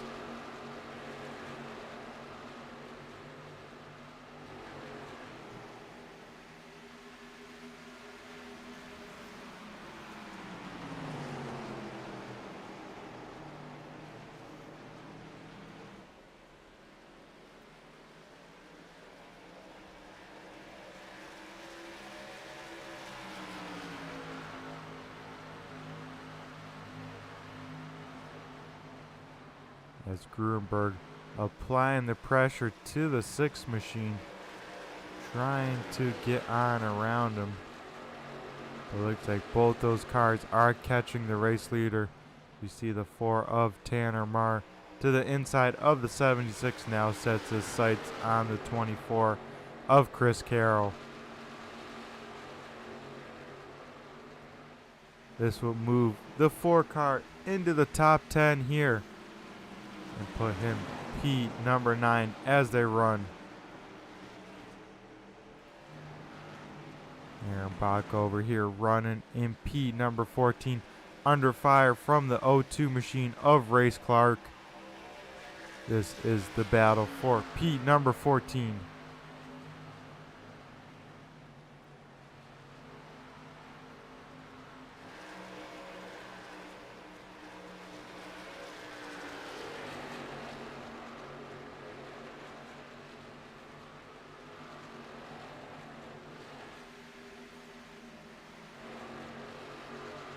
As we got back a little bit further here, the battle between the 86, the 57, and the 71.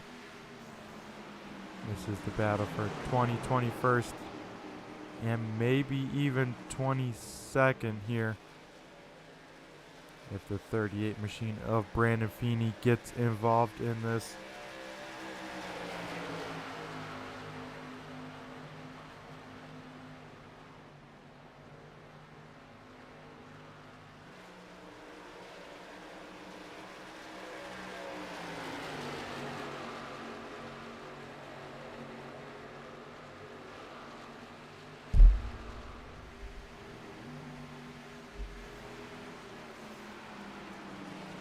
Chris Lagoon now goes past the 86 machine. Same with the 38, so now move the 71 into the top 20 here on the speedway. As we got the 76 machine of Rick Thompson down pit road. We'll start the next round of green flag pit stops.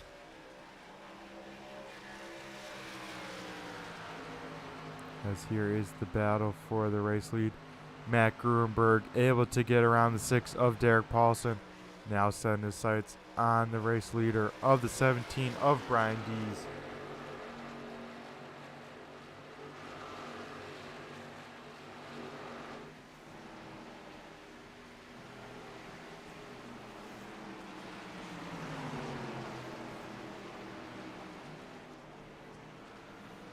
As those guys that did not take tires, the likes of the 88 and the 12, they're about 6 seconds back from these race leaders here. So overall, they lost about 14 seconds from the 8-second lead they got from pit road to about now. So everyone will have to keep that in mind, just how big the tire fall off is for these Arca cars.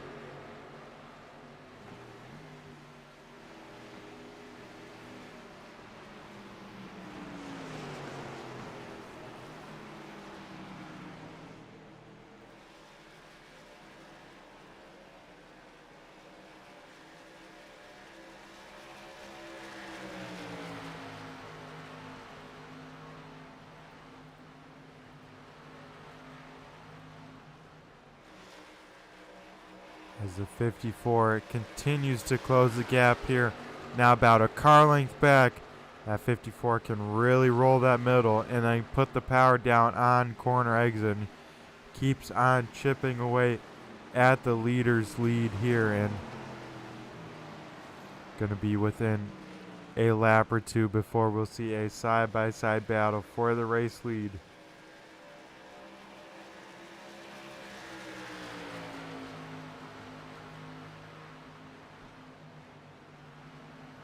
As we see the 54 machine look to the inside already of the 17 machine. Side-by-side battle here once again for the race lead. Once again, we got Dees up top, Gruenberg on the bottom.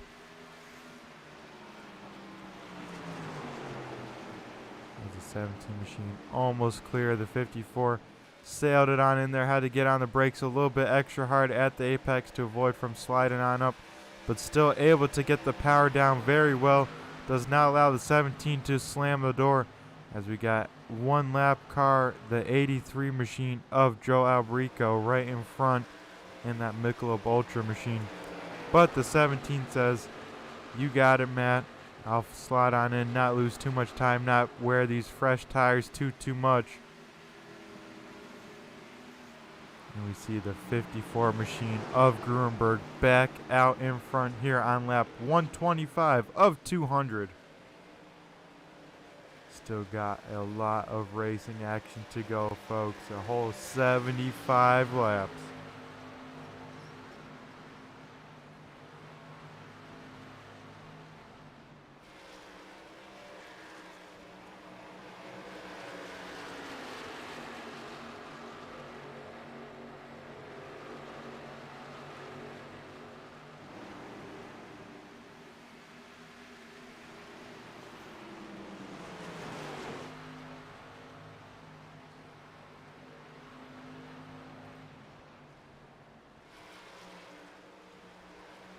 In this 8 car of Amanda Sherman, one of the cars on the move here in the middle of this race. He has been picking them up and putting them down around her up to P number 13 with that move there to get around the 44. So this 8 car looking pretty sporty in the middle of this green flag run.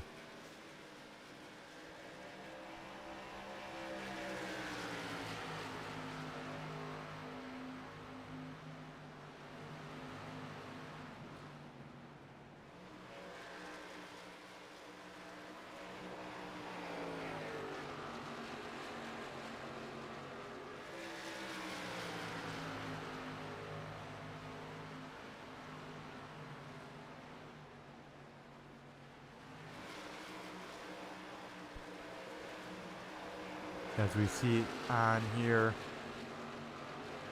Jason Powell running in the 4th position. The 10 machine right about 3 car lengths back here, running in 5th. Got 1 lap car in front of him, the 89 machine, excuse me.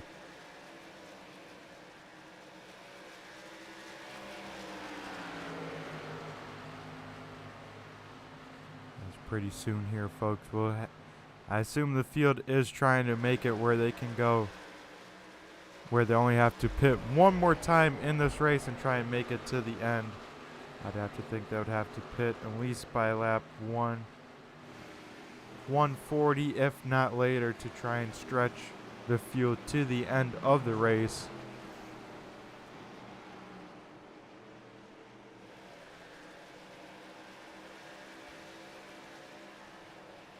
Because most of the field has pitted last time by around lap 104 or 103 to 105, so they've at least done about 25 laps, so hopefully they can do another. I guess they'd have to do another 25 to make it to the end, so they'd probably have to push it to right around lap 150.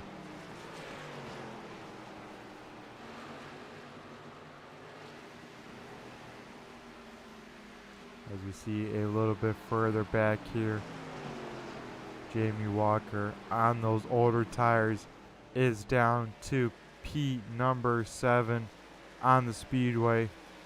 Just waiting to get that next set of fresh rubber, as he's about 14 seconds behind the race leader.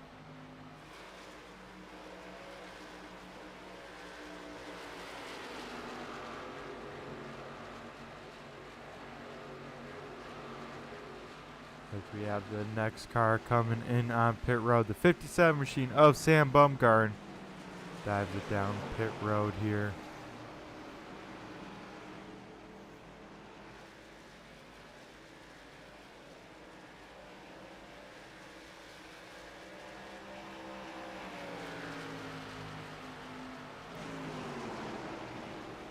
Chris Legou has caught the 38 machine, who has then caught the 21, so this could be a battle heating up for 15th through 17th on the speedway.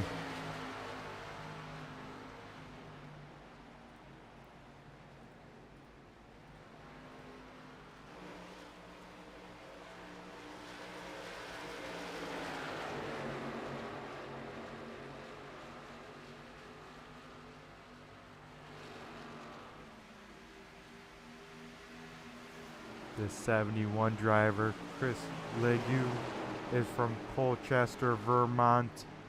He's with the TNA Motorsports. That 71 machine is sponsored by Priority Auto Salvage Edge and, of course, John Deere, repping those very iconic colors. As we see him get around the 21 machine, so move the 71 into the top 15. He is in P number 15.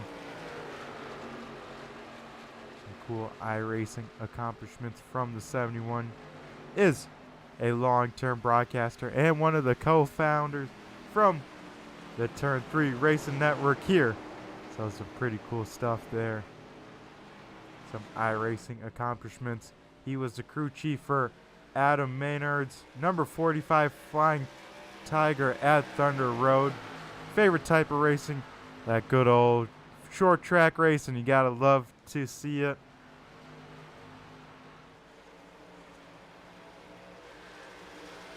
Favorite real life, of course, is that Thunder Road Tiger division that he crew chiefed on in real life.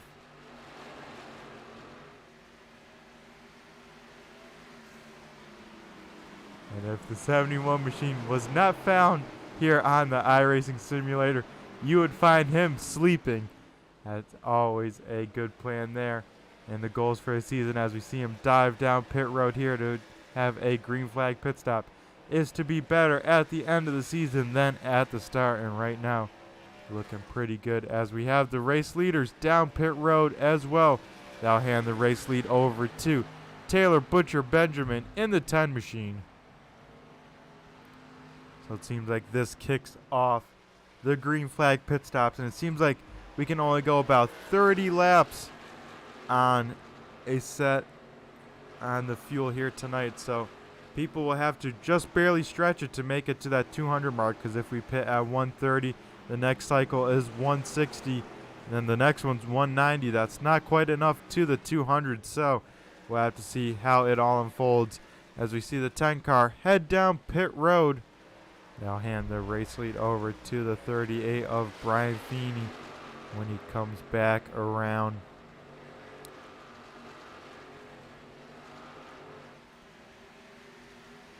Gruenberg, one of the first cars off pit road there, will keep the race lead over the 17 of Brian Dees, as the 38 will stay out another lap and lead a lap here on the speedway. But Matt Gruenberg had an awesome pit stop, folks. It was a whole second quicker than the 17. So he's able to increase his race lead over the 17 machine.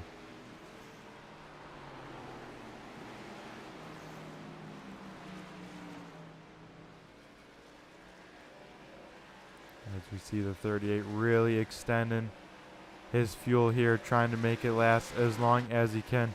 Here's where the race leader, once he comes on in, is on track.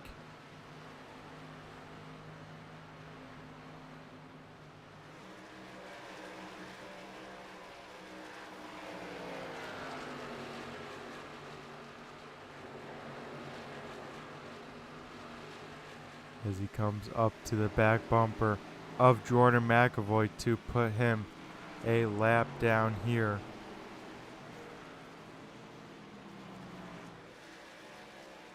As you see the 38 machine of Brandon Feeney down pit road this time.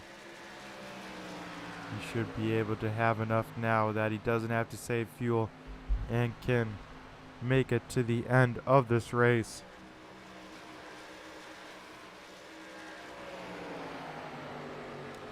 With pit cycles on out, it looks like Matt Gruenberg, the race leader, of course, Brian Dees, about 2.5 seconds back. Derek Paulson very close to the back bumper of the 17 once it's cycled on out. Jason Powell comes out in P number 4, and rounding out our top 5 from pit cycles is TBB in that 10 machine.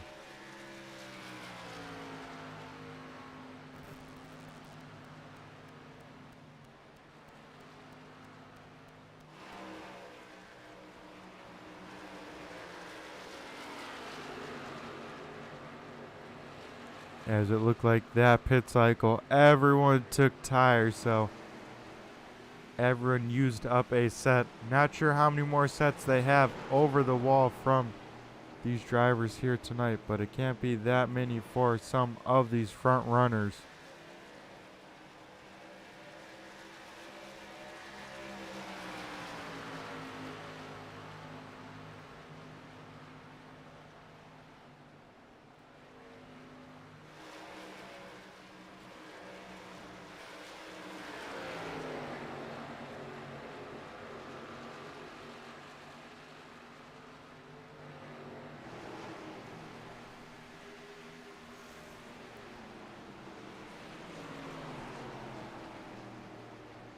As we see the 10 machine gets around the 18, so move TBB into P number 4. Now Mark Arthur has a big gap to try and climb to get back in that top 5, about 9 seconds back from the back bumper of that 18 machine of Jason Powell.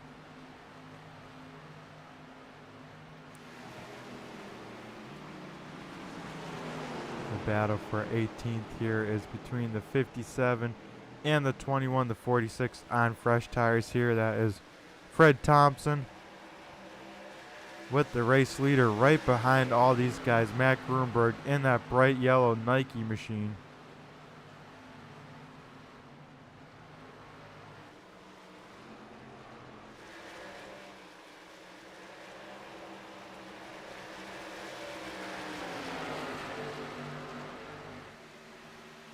As he trying to navigate this lap traffic here. He can take his time with this, as Derek Paulson is moving, though. He has cut the race lead down to 1.5 seconds. The 6 machine is in P number 2. But the leader in heavy lap traffic as of right now.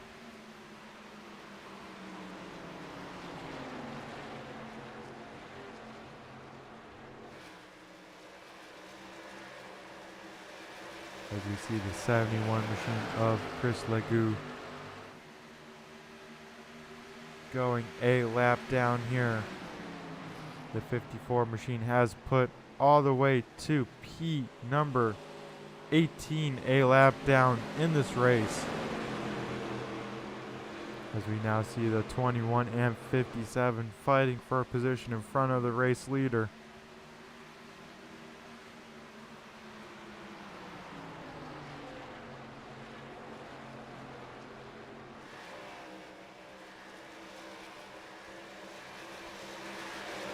Now that the 54 had some clean air just for a second, able to open up that gap here once again to second place.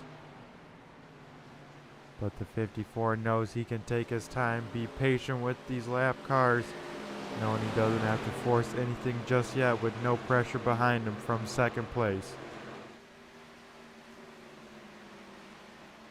But you can see that white, orange, and yellow machine creeping on in the background.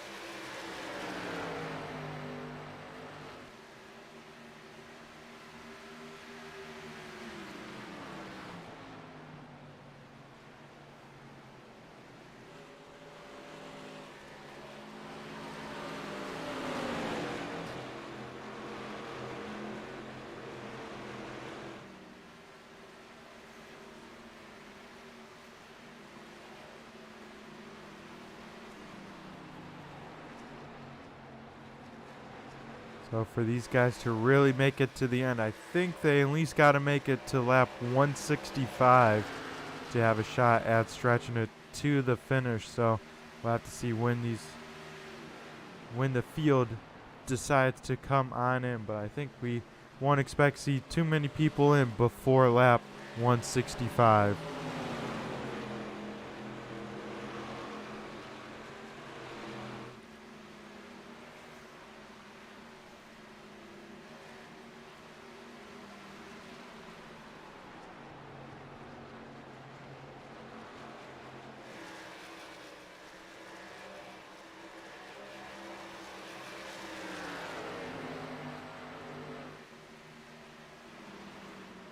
As we got a battle for 6th position on track. We got Jamie Walker in the 88 to the inside and gets around the 12 of Mark Arthur.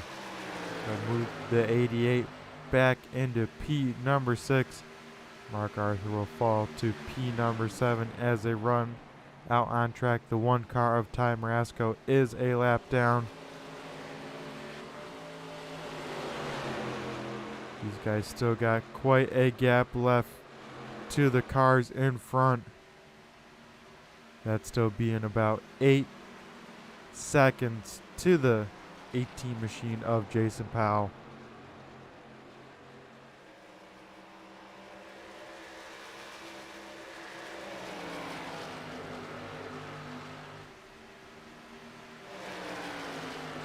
Josh Rutherford looking to get around the 33 machine of John Perkins. We saw him get turned around here early in this race, having a pretty good rebound back inside the top 10 here.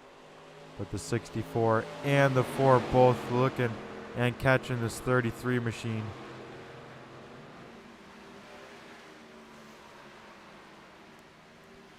As that time by for Gruenberg. We click over to lap 150. We have 50 laps to go left in this race.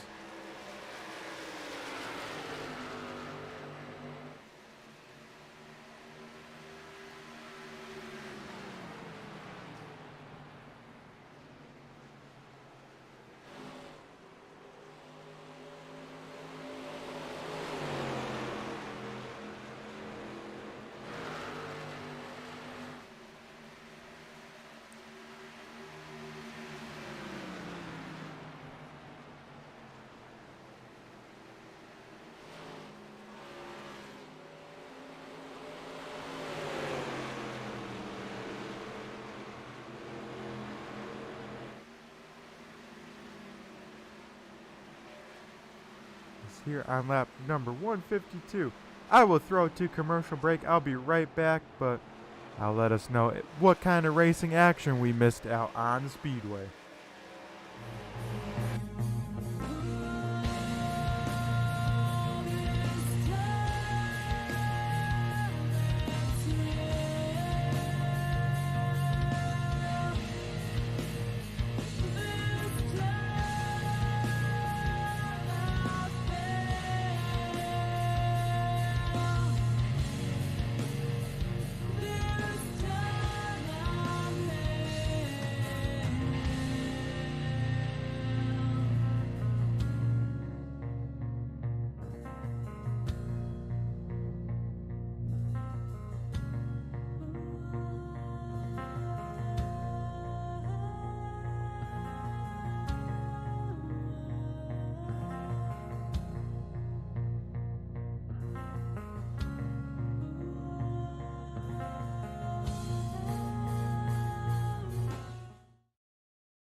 Folks, we did not miss too much of racing action here.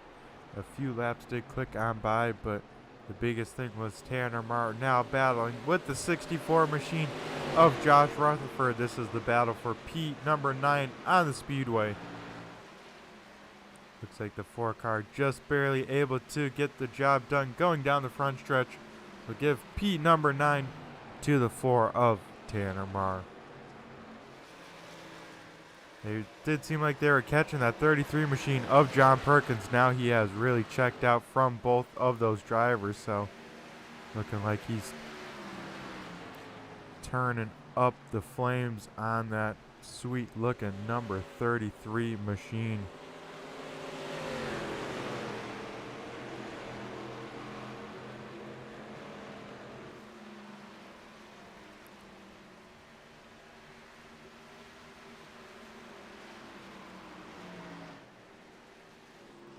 As Derek Paulson able to close the gap a little bit to the race leader. As I say that, loses a lot of time in turn 3 and 4 and back to pretty much where we began. So I take all what I said back. As Aaron Bockover now all over the back bumper of Amanda Sherman. This is the battle for P number 14 on the speedway. The 44 machine of Bockover, the 8 machine of Sherman up top. Looks like Bockover able to get around with no problems there.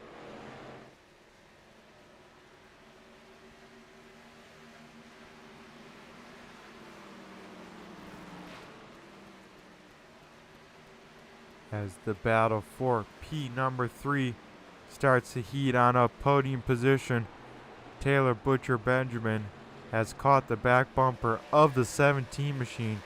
We'll have to see how this develops out on here. Looks like the 17 machine was our pole sitter. Seems like he has a lot of short run speed, but that long run speed, that car starts to fade, and the rest of the field slowly starts picking away at that lap time.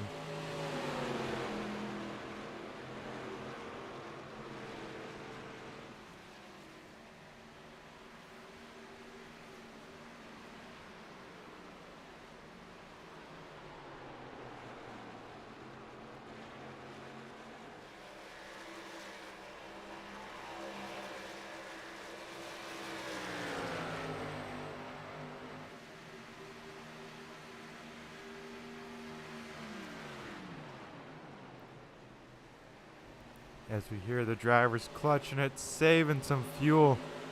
We'll maybe ride on board here once again. Maybe we'll ride on board with the roof shot from the 10 machine and just hear what he's doing to save fuel.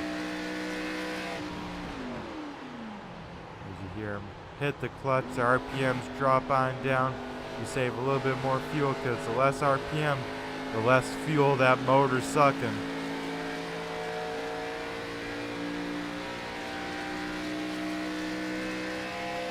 Sound like a very Larry Mack-esque quote there. So that's from the Larry Mack group there as we are approaching to complete lap 160 of 200. These drivers all trying to make it to lap 165 or later if they can. They're trying to have their fuel save run this run and then have it all go for this last run and push it. They can at least make it 30 laps. We'll have to see how much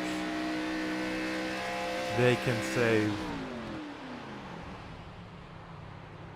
As we see here, the 57 machine says he's pinned up in front of these guys. Everyone makes it around cleanly. I think if you pit this early, I think you really, really have to save it. I don't think you can save enough by pitting this early. I think, like I said, I think you have to make it to at least lap 65 and hopefully to lap 70.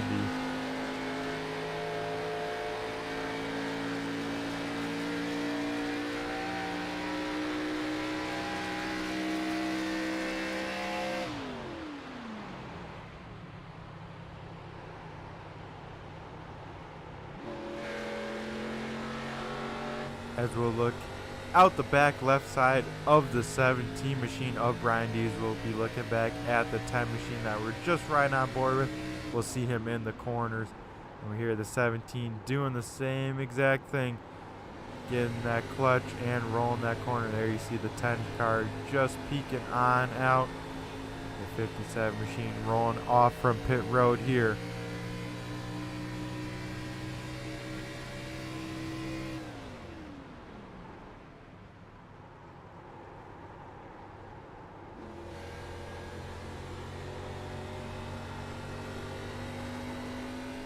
Digging the fire suit from Brian Dees, you know, the Spider-Man. I'm liking it. I have to see if I can get a custom fire suit like that in real life, because that would look pretty sweet out there on the racetrack, not gonna lie.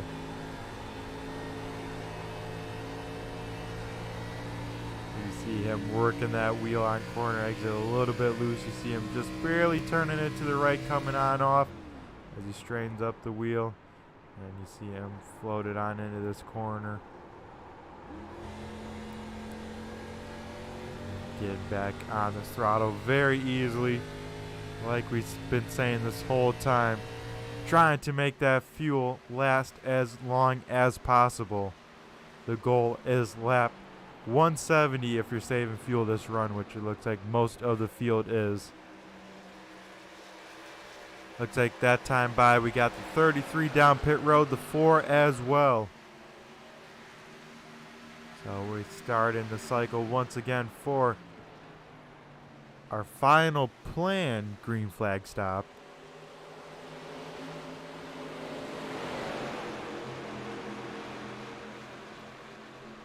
As you see these race leaders of Derek Paulson and Grunberg really slowing up to these guys behind. You see how much time they really closed down in. Grunberg very slow the last couple laps to really save a lot of fuel, and he's doing a great job at it. Has the space to do it, has the time to give on up to the cars behind, so he is in big time fuel saving mode, making sure he makes it to the end.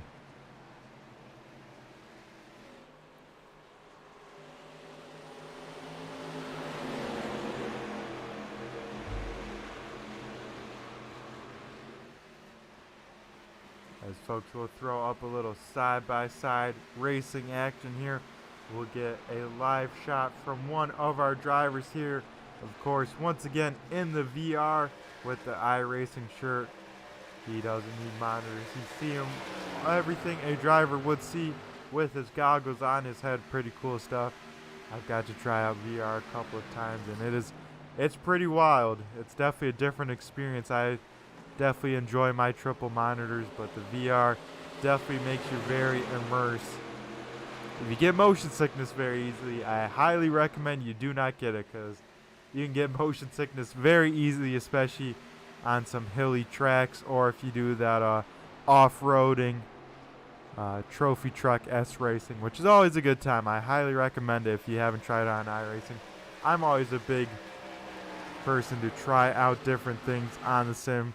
Try and diversify your skills. I know I wasn't a big road racer at first, got a little bit into it, and I tell you what, I enjoy the right track once you get a hang of a road course track. As you see, these cars really rotate once they dump these clutch pedals. You see the cars really snap to the left as they get back in the throttle and get back under power. So that's why you see these cars almost jerking at the apex. That's when they're dumping the clutch and getting back into the loud pedal.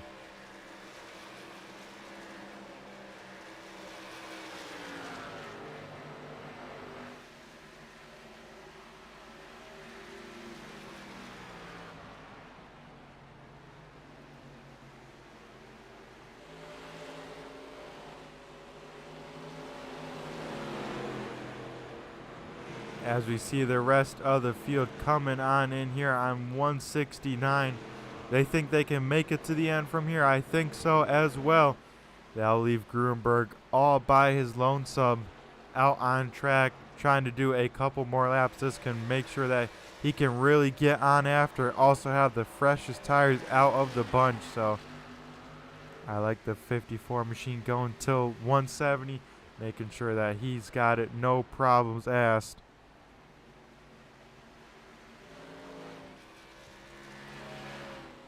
As this time by, we'll see the 54 head down pit road and make his final scheduled stop of the night. Derek Paulson rolling out from pit road here will be the race leader as long as nothing changes. He did take no tires, so he's going to have a big time advantage over the rest of the field. The question is, can they catch him in time? He's got about 6 seconds over Brian Dees. And we found out from the 12 in the 88 that is overcome pretty significantly by the time they get on out. So we'll have to see. But he does have a set of tires if he needs to, if he didn't use them all. As we see Gruenberg rolling off of pit road here. He will have to battle the 17 on off. It looks like he will beat him off by a good margin. Probably about 2 seconds or so. You see him on the right side of your screen there. 41 of Dalton Kilroe is a lap down. Had some trouble early on in this race. Never got all his laps back, but has recovered to 28th here after running in 37th. At the start of this race.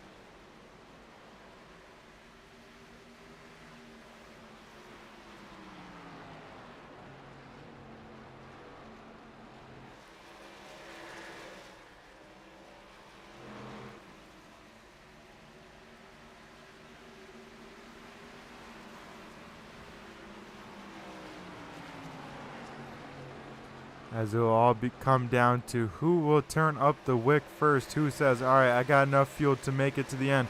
It's go time. Not saving anymore. That will be the person that everyone will have to keep an eye on here. As we got a battle for P number 9. Chris Carroll gets around John Perkins there.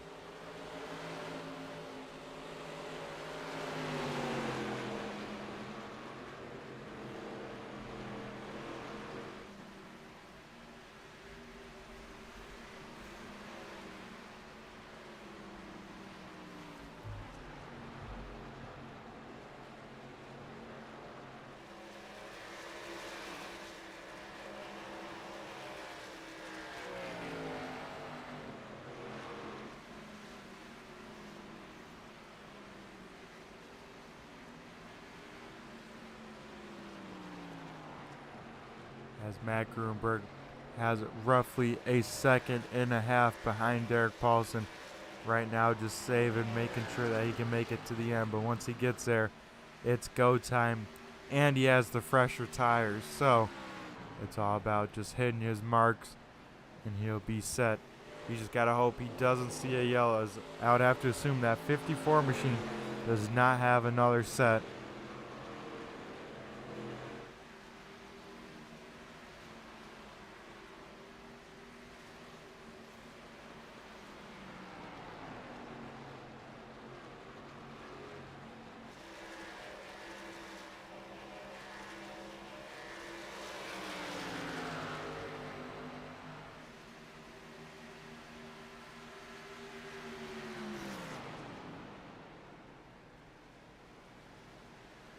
As we see him here already reeled in that gap, the 54.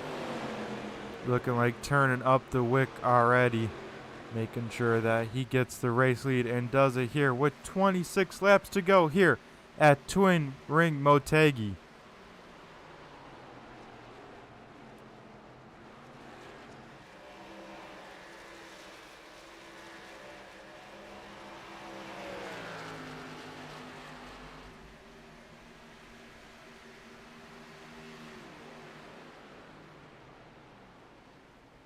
So Gruenberg back out in front.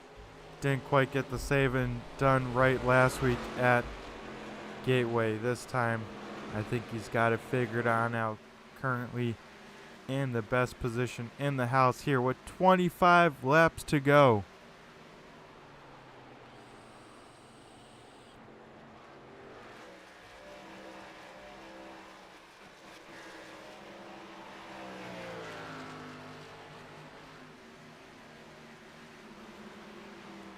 We have now the 24 car reeling in the 4 of Tanner Marr. This could be the battle for P number 7.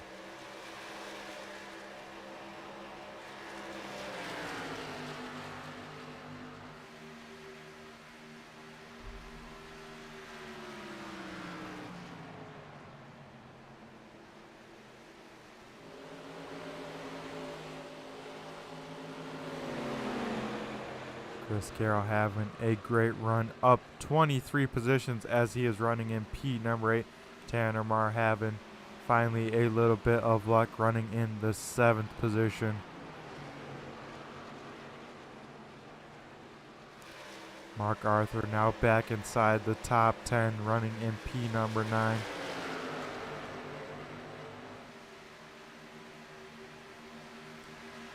Marr had to exit that corner a little bit low. Couldn't quite get the big run that he needed to off that corner. This may be enough what the 24 needs to get a run and make a move on this 4 car for P number 7.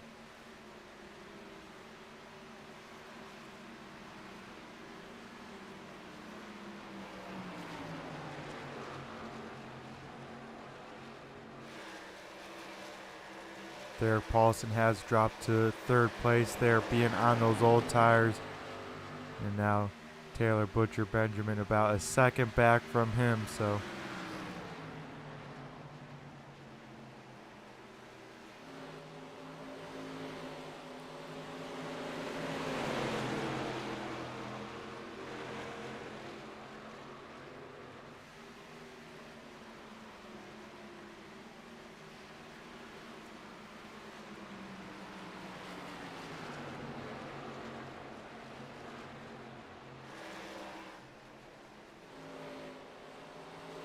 as we see Taylor Butcher Benjamin all over the back bumper of the 6 car. The 6 car is on older tires, so that will put him at a huge disadvantage late in this race. He's banking on there being at least one more yellow if he has another set in the pits. But the 10 car gets on around that, puts TBB up into the podium positions as they run.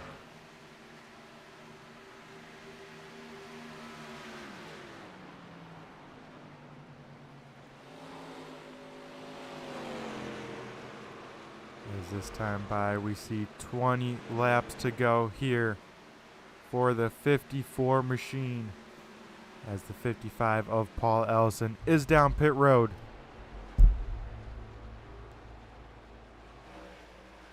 Gruenberg has been on a tear here in Japan. Is currently, of course, the biggest mover, up 29 positions.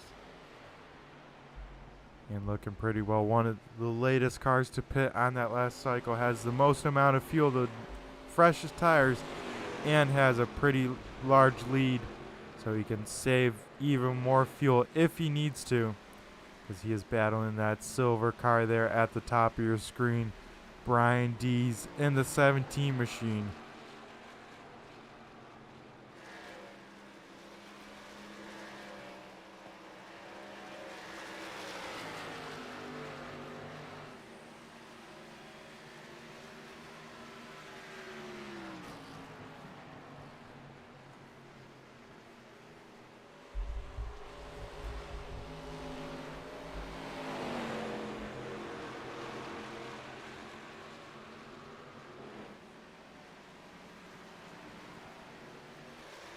as we have Race Clark in the 02 machine battling the 12 of Mark Arthur. This is the battle for 9th on the speedway.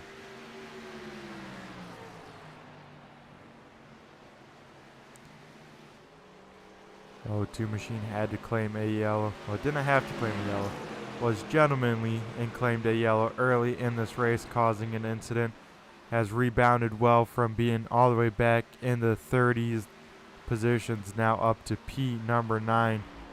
Now Mark Arthur under fire now from the 33 of Perkins.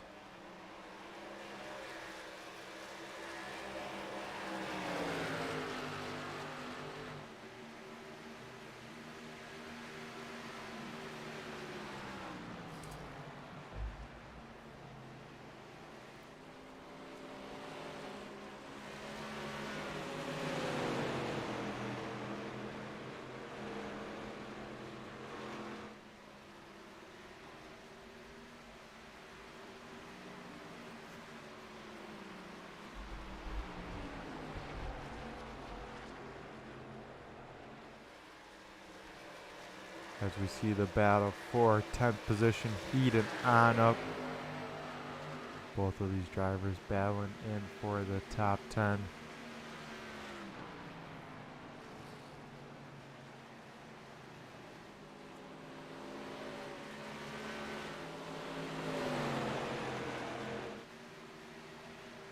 As Jamie Walker has came out from nowhere. I didn't even have him on my radar. He is up back in the top 3. He is currently running in position number 3. So that car is on a mission and working very well for that driver. He is, though, 3.5 seconds back from second place. So unless there is a yellow, he's going to have a tough time catching them. He also was one of the earliest pitters on lap 165. So he may have to have some fuel saving to go if he hasn't done so already for this 88 Menards machine.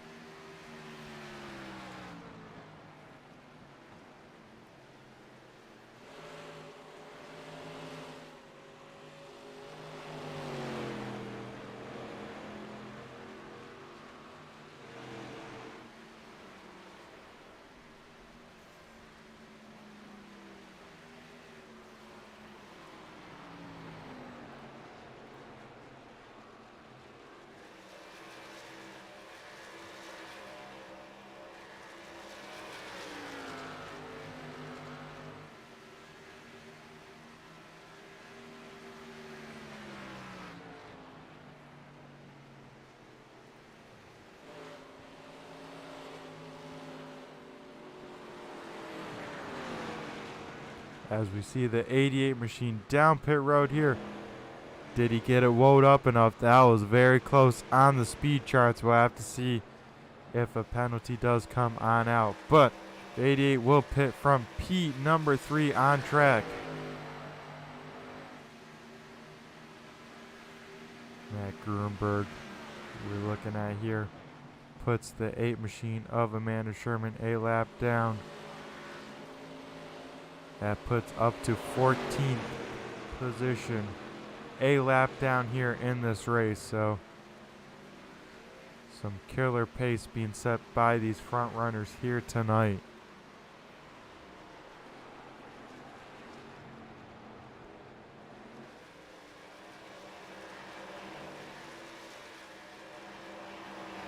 As the 88 machine out of pit road right here on screen. Just a splash and go. And he'll have to try and make sure he doesn't go a lap down if he can. If he does, he's got to make sure he's the lucky dog in case a yellow flag does come on out.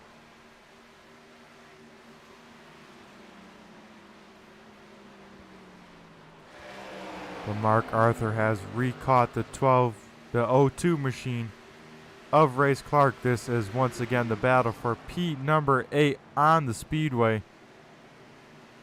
Mark Arthur making quick work of the 02. We'll see if Race can get a run off the corner and retry and challenge for that position, but that does not look like it'll be the case. A little bit further up, We got the 24 once again on the attack on the 4 here. This is now the battle for 6th position here once again. And that time by for the race leader of Matt Gruenberg. We saw 2 open palms from the flag man. 10 laps to go here. As we see the 24 of Chris Carroll heading down pit road. This time by will probably be a splash and go.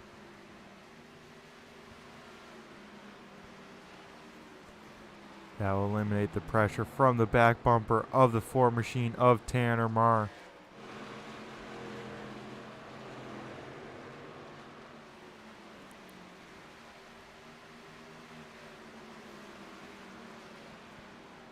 Looking back at the lead here, Brian D is about a 2.25 seconds back from our race leader. Has kind of hung around there as both them kind of matching each other's lap time. So not too much of advantage either way. As they're both keeping pretty good pace to each other. Both trying to make it to the end with saving fuel, but also trying to go as fast as possible.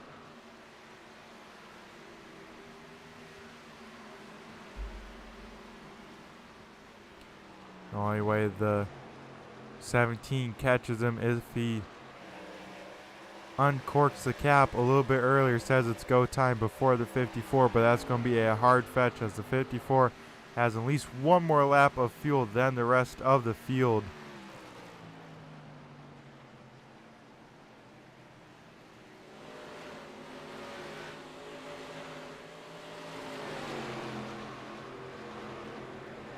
As we do see heavy lap traffic out in front, though, of the race leader here in the closing stages. We'll have to see if that plays an effect at all.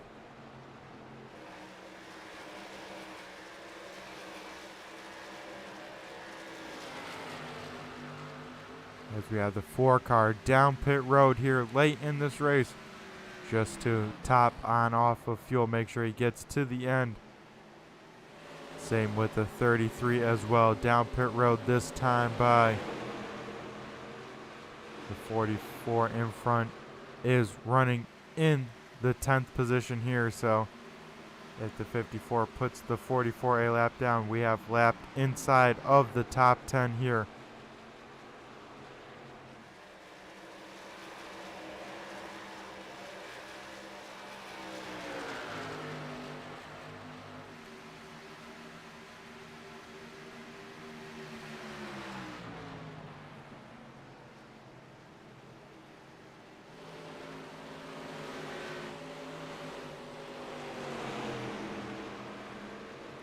As the 54 looks to the inside of the 44. This will put P number 9 a lap down, and we have lapped inside of the top 10 here. That time by, we saw an open palm. 5 laps to go here.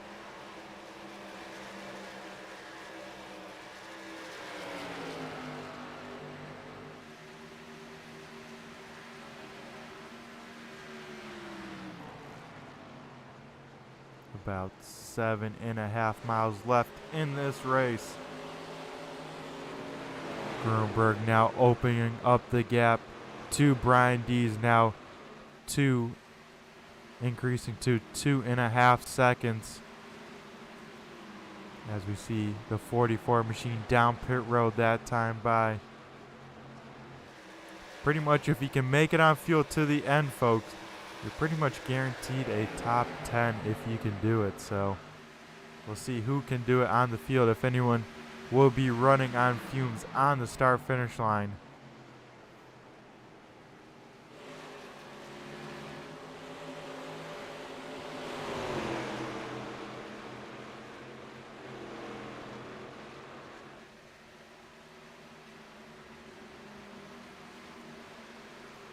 As we get 3 laps to go here, Gruenberg making his way through lap traffic, making it look easy. No pressure out from behind. Brian Dees is in second. Taylor Butcher Benjamin running in third. Derek Paulson in fourth. and Jason Powell rounding out our top 5. 6th is Mark Arthur, Jamie Walker in 7th. 8th is Josh Rutherford, Brandon Feeney in 9th, and Jordan McAvoy is in 10th. This time by, we see popsicle sticks up in the air. 2 laps to go here at Japan.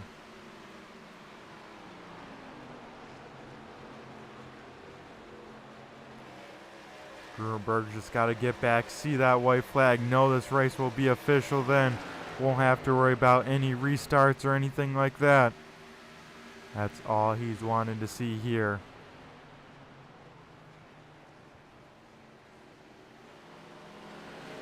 As he should have enough fuel to make it to the end.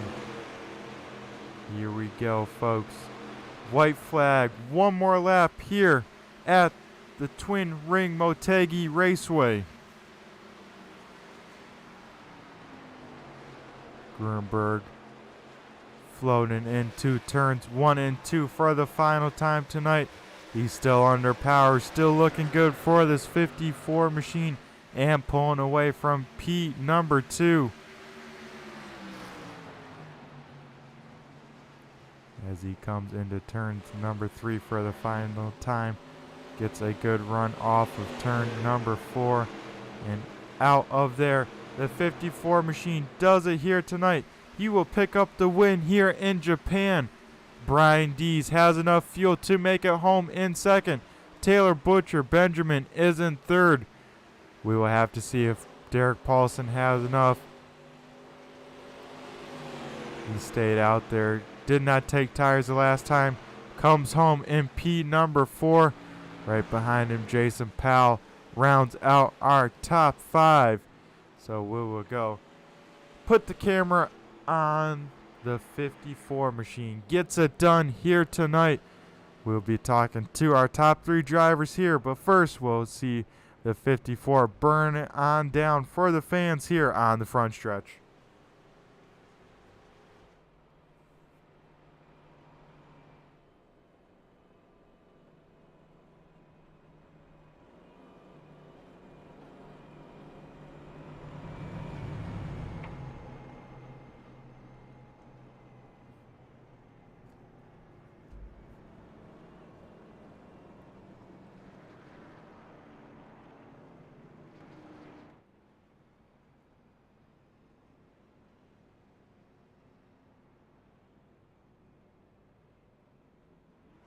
As we see the 54 burn it on down here on the front stretch.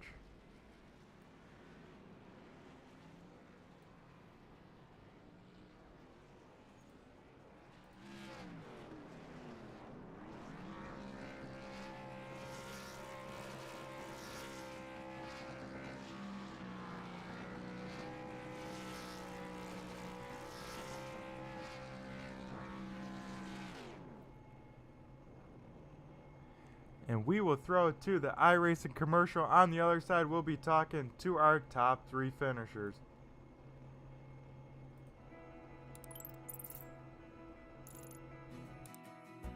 iRacing is a sim racing game that combines a true-to-life racing experience with an online community of virtual racers from all around the globe. iRacing offers a multitude of officially licensed cars and tracks, laser scanned with millimeter accuracy. Their car models and mechanical systems are based on real-world physics, engineered in cooperation with manufacturers and race teams. Their skill license system ranges from rookie to pro, ensuring members are always pitted against those with similar skill sets. Members are able to sign up for a weekly race series, compete in time trials, host a private race with friends, and participate in racing leagues created and run by the community. With over 170,000 members, iRacing works in partnership with renowned motorsports organizations like NASCAR to deliver virtual races based on the real-life NASCAR Cup Series, as well as many other series on the NASCAR ladder. iRacing also features team racing, providing a variety of options for members to create and manage their own teams. Race with friends or real-world teammates in full-length endurance events like the 24 Hours of Daytona, Spa 24, or the Bathurst 12 Hour. Additional partners include IMSA, World of Outlaws, Supercars, and IndyCar, allowing members to race in their very own Indianapolis 500, Bathurst 1000, Chili Bowl, and many more iconic events. This is iRacing, delivering the most authentic racing experience short of getting into a real race car. Sign up today at iRacing.com.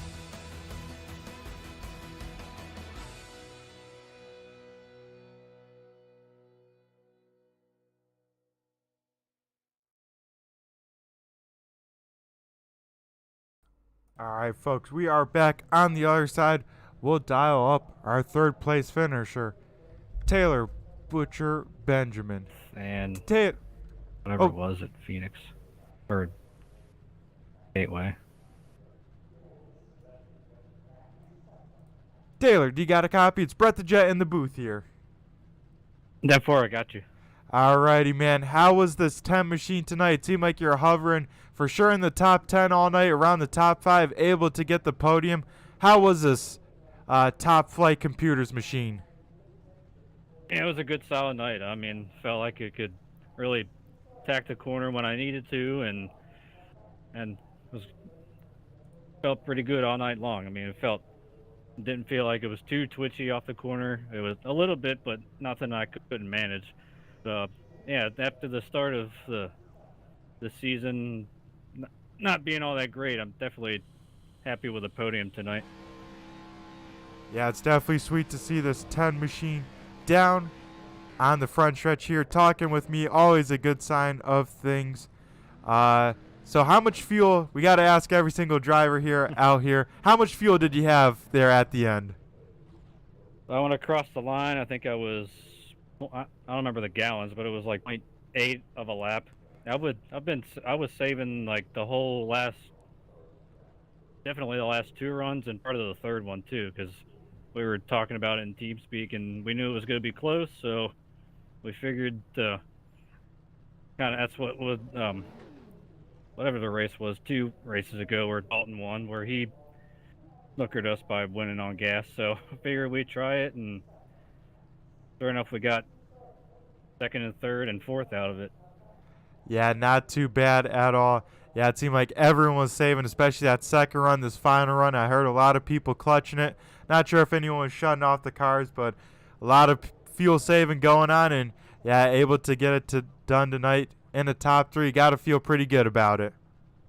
Yeah, absolutely, especially after, and guys in here can attest to this, when it comes to fuel races, I usually come out on the short end of the stick, so it's nice to finally be on the good end for once. That is for sure. Always a good pat on your back, especially with this group of guys. A lot of stout racers out here. But before we let you go and celebrate this podium finish here tonight, I'm sure there's got to be a whole bunch of people you got to thank for this 10 machine here tonight. Of course, let's thank Savage Edge Graphics and Buck Kicker and not Pay to Win Setups, but they did last year, so I guess thank them too. I thank TRJ of course, for what they do. Thank my teammates in the MFRD channel, Ty, Brian, Derek, Dalton. Dalton and Ty kind of had a rough race, but luckily Brian and myself and Derek were able to bring home in the top 5, and thank you for doing the broadcast as well. Yep, no problem. Thank you for putting on a great show, and congratulations on your 3rd place finish. Go celebrate it, and I'm sure with the speed we've been seeing on this, we put some more races together. I'm sure we'll be talking to you here in the future. Yep, I'm open. So I believe New Hampshire's next week, if I recall, which I'm kind of hot and cold at that track. Hopefully this could be the start of a hot streak for me. Yep, hopefully you got to ride the wave while you can. So have a good rest of your night. Go celebrate this podium. Yep, thank you, Brett. Alrighty, that was our 3rd place finisher, Taylor Butcher Benjamin, or TBB, in the 10 machine. Now we'll dial up our runner-up finisher, Brian Dees. Brian, do you got a copy? It's Brett the Jet in the booth here. I got you, Brett. How you doing? Oh, pretty good. How about yourself? How was the 17 machine? You put it on pole tonight for the MF Racing Designs Pole Award, and it seemed like you had a lot of speed, especially in the short run. Yeah, I love this track. Always did. It's one of my favorite tracks on the server. Um, yeah, definitely felt like I had some speed. Long run, I've always kind of had a problem saving tires, so I have a tendency to kind of fall off. If I could just learn how to do that, I'd be okay. But thankfully, actually, at the end of this race, it came down to fuel mileage. Um, I was thinking, maybe Matt would run out. Kind of hoping he didn't have enough. Thought he might have started saving too late before that final pit stop. But somehow he went a lap longer than I did. Me and Taylor here. I don't know how he did it, but hats off to him. Yeah, it was impressive to see just the amount of fuel saving that 54 did and how much he could. Because, yeah, going that extra lap probably made a world of a difference when he could finally turn it on up at the end. So, Brian, we got to ask all these front runners here, how much fuel did you have there at the end? I was sputtering across the line. Whew, so cutting it right on the absolute limit. You love to hear it for the second place finish. So, an awesome job saving just enough there for that 17 machine. Yeah, definitely. Yeah, I don't have enough to even pull off the line here. I'm just gonna have to park it here for the night, I guess. Exactly. We'll send out the push truck when we're done speaking to you to get you back at least to the garage side. There you go. That'll work. Maybe that's a good thing. I wouldn't have had enough to do any donuts or any celebrating after, but I'd still probably take the win, even if you can't celebrate it. Exactly. You can get pushed by your teammates at least and enjoy that with all of them. But yeah, Brian, an awesome second place finish. That 17 machine, like you said, had a bunch of speed here tonight. Seemed like he definitely knew the track pretty well. But before he let you go and celebrate this runner-up finish, I'm sure there's got to be a whole bunch of people you got to thank for the 17 crew here tonight. Yeah, I got to thank all my teammates, MFRD Racing. Thank specifically Michael Falk at MF Racing Designs. This awesome paint scheme.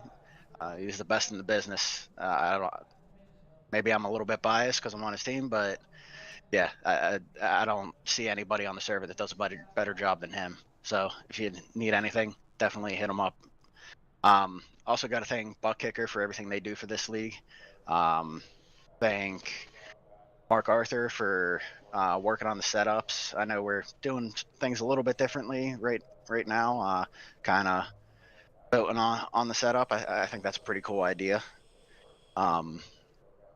Also, definitely gotta give a shout out to Savage Edge Graphics for everything they do. And also the title sponsor of the league, TRJ Karting. Probably the best title sponsor. He's been with us for it feels like forever at this point. Awesome.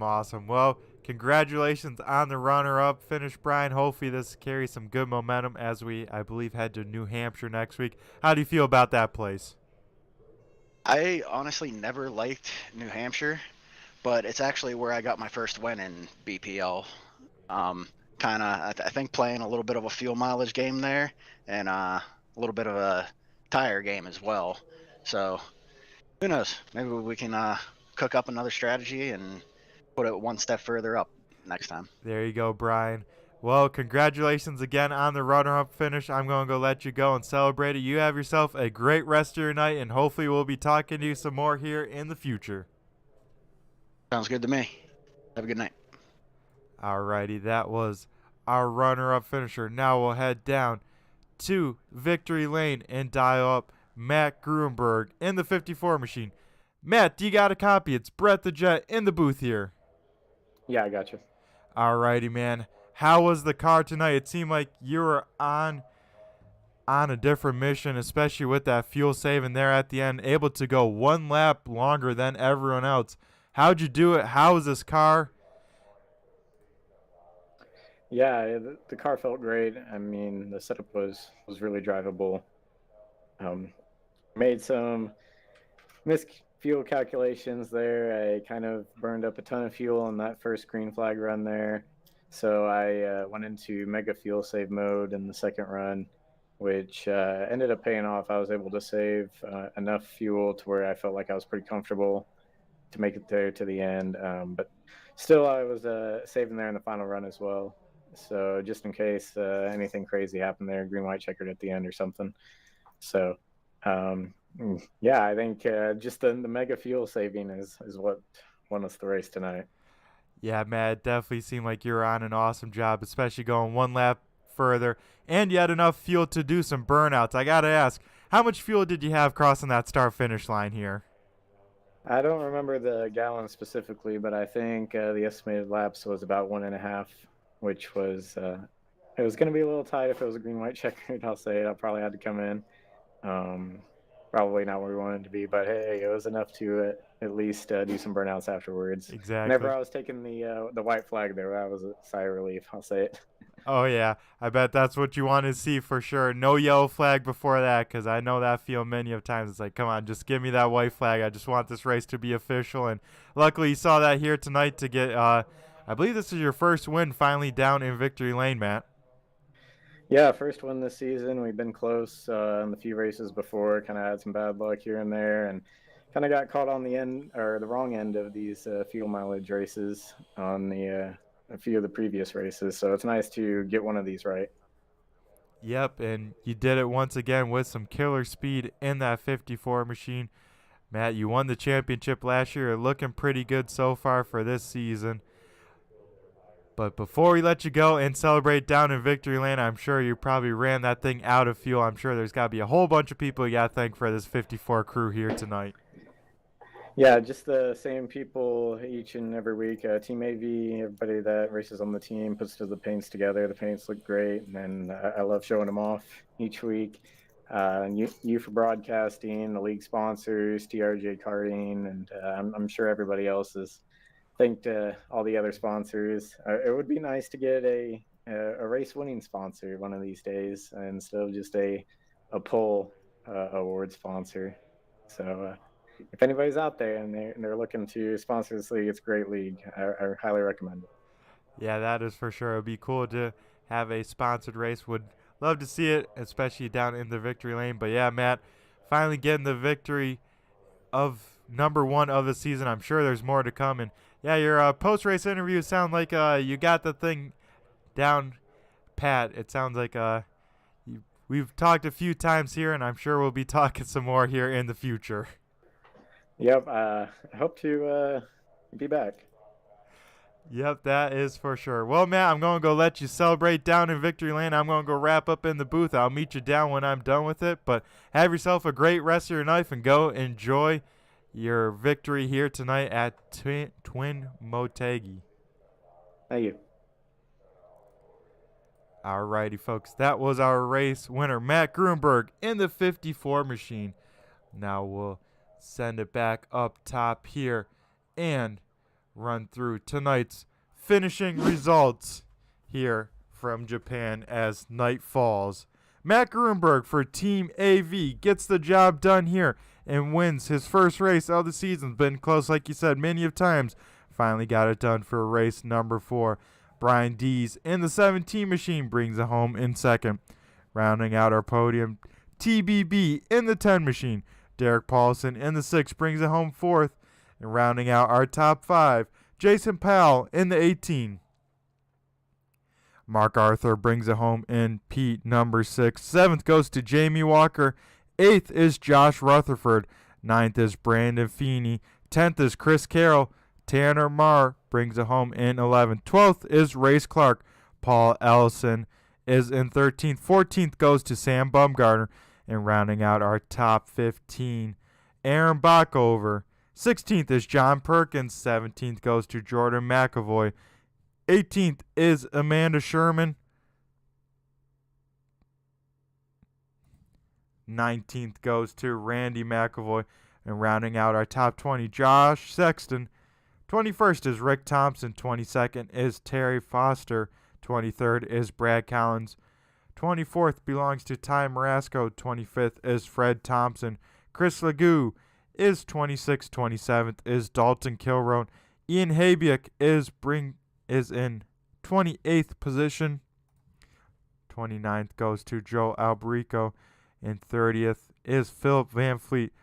31st is Corey Rutherford. 32nd is Hayden Wheeler. 33rd goes to James Miller. Nick Akie brings it home. 34th. 35th is Cody Gibson. 36th is Jeff Fisher. And rounding out our field with the tough break of the night out early in this race due to some problems is the 3 of Corey Sherman. So a action-packed race here with a big-time fuel strategy going on here at Twing Motegi to bring home race number 4 of the 32-week season. I am, of course, Brett the Jet in the booth here for Turn 3 Racing Network. Be sure to check out all the racing action here at Turn 3 throughout the week. Got to give a shout-out to all the live viewers. Thank you, each and every one of you, for tuning on in.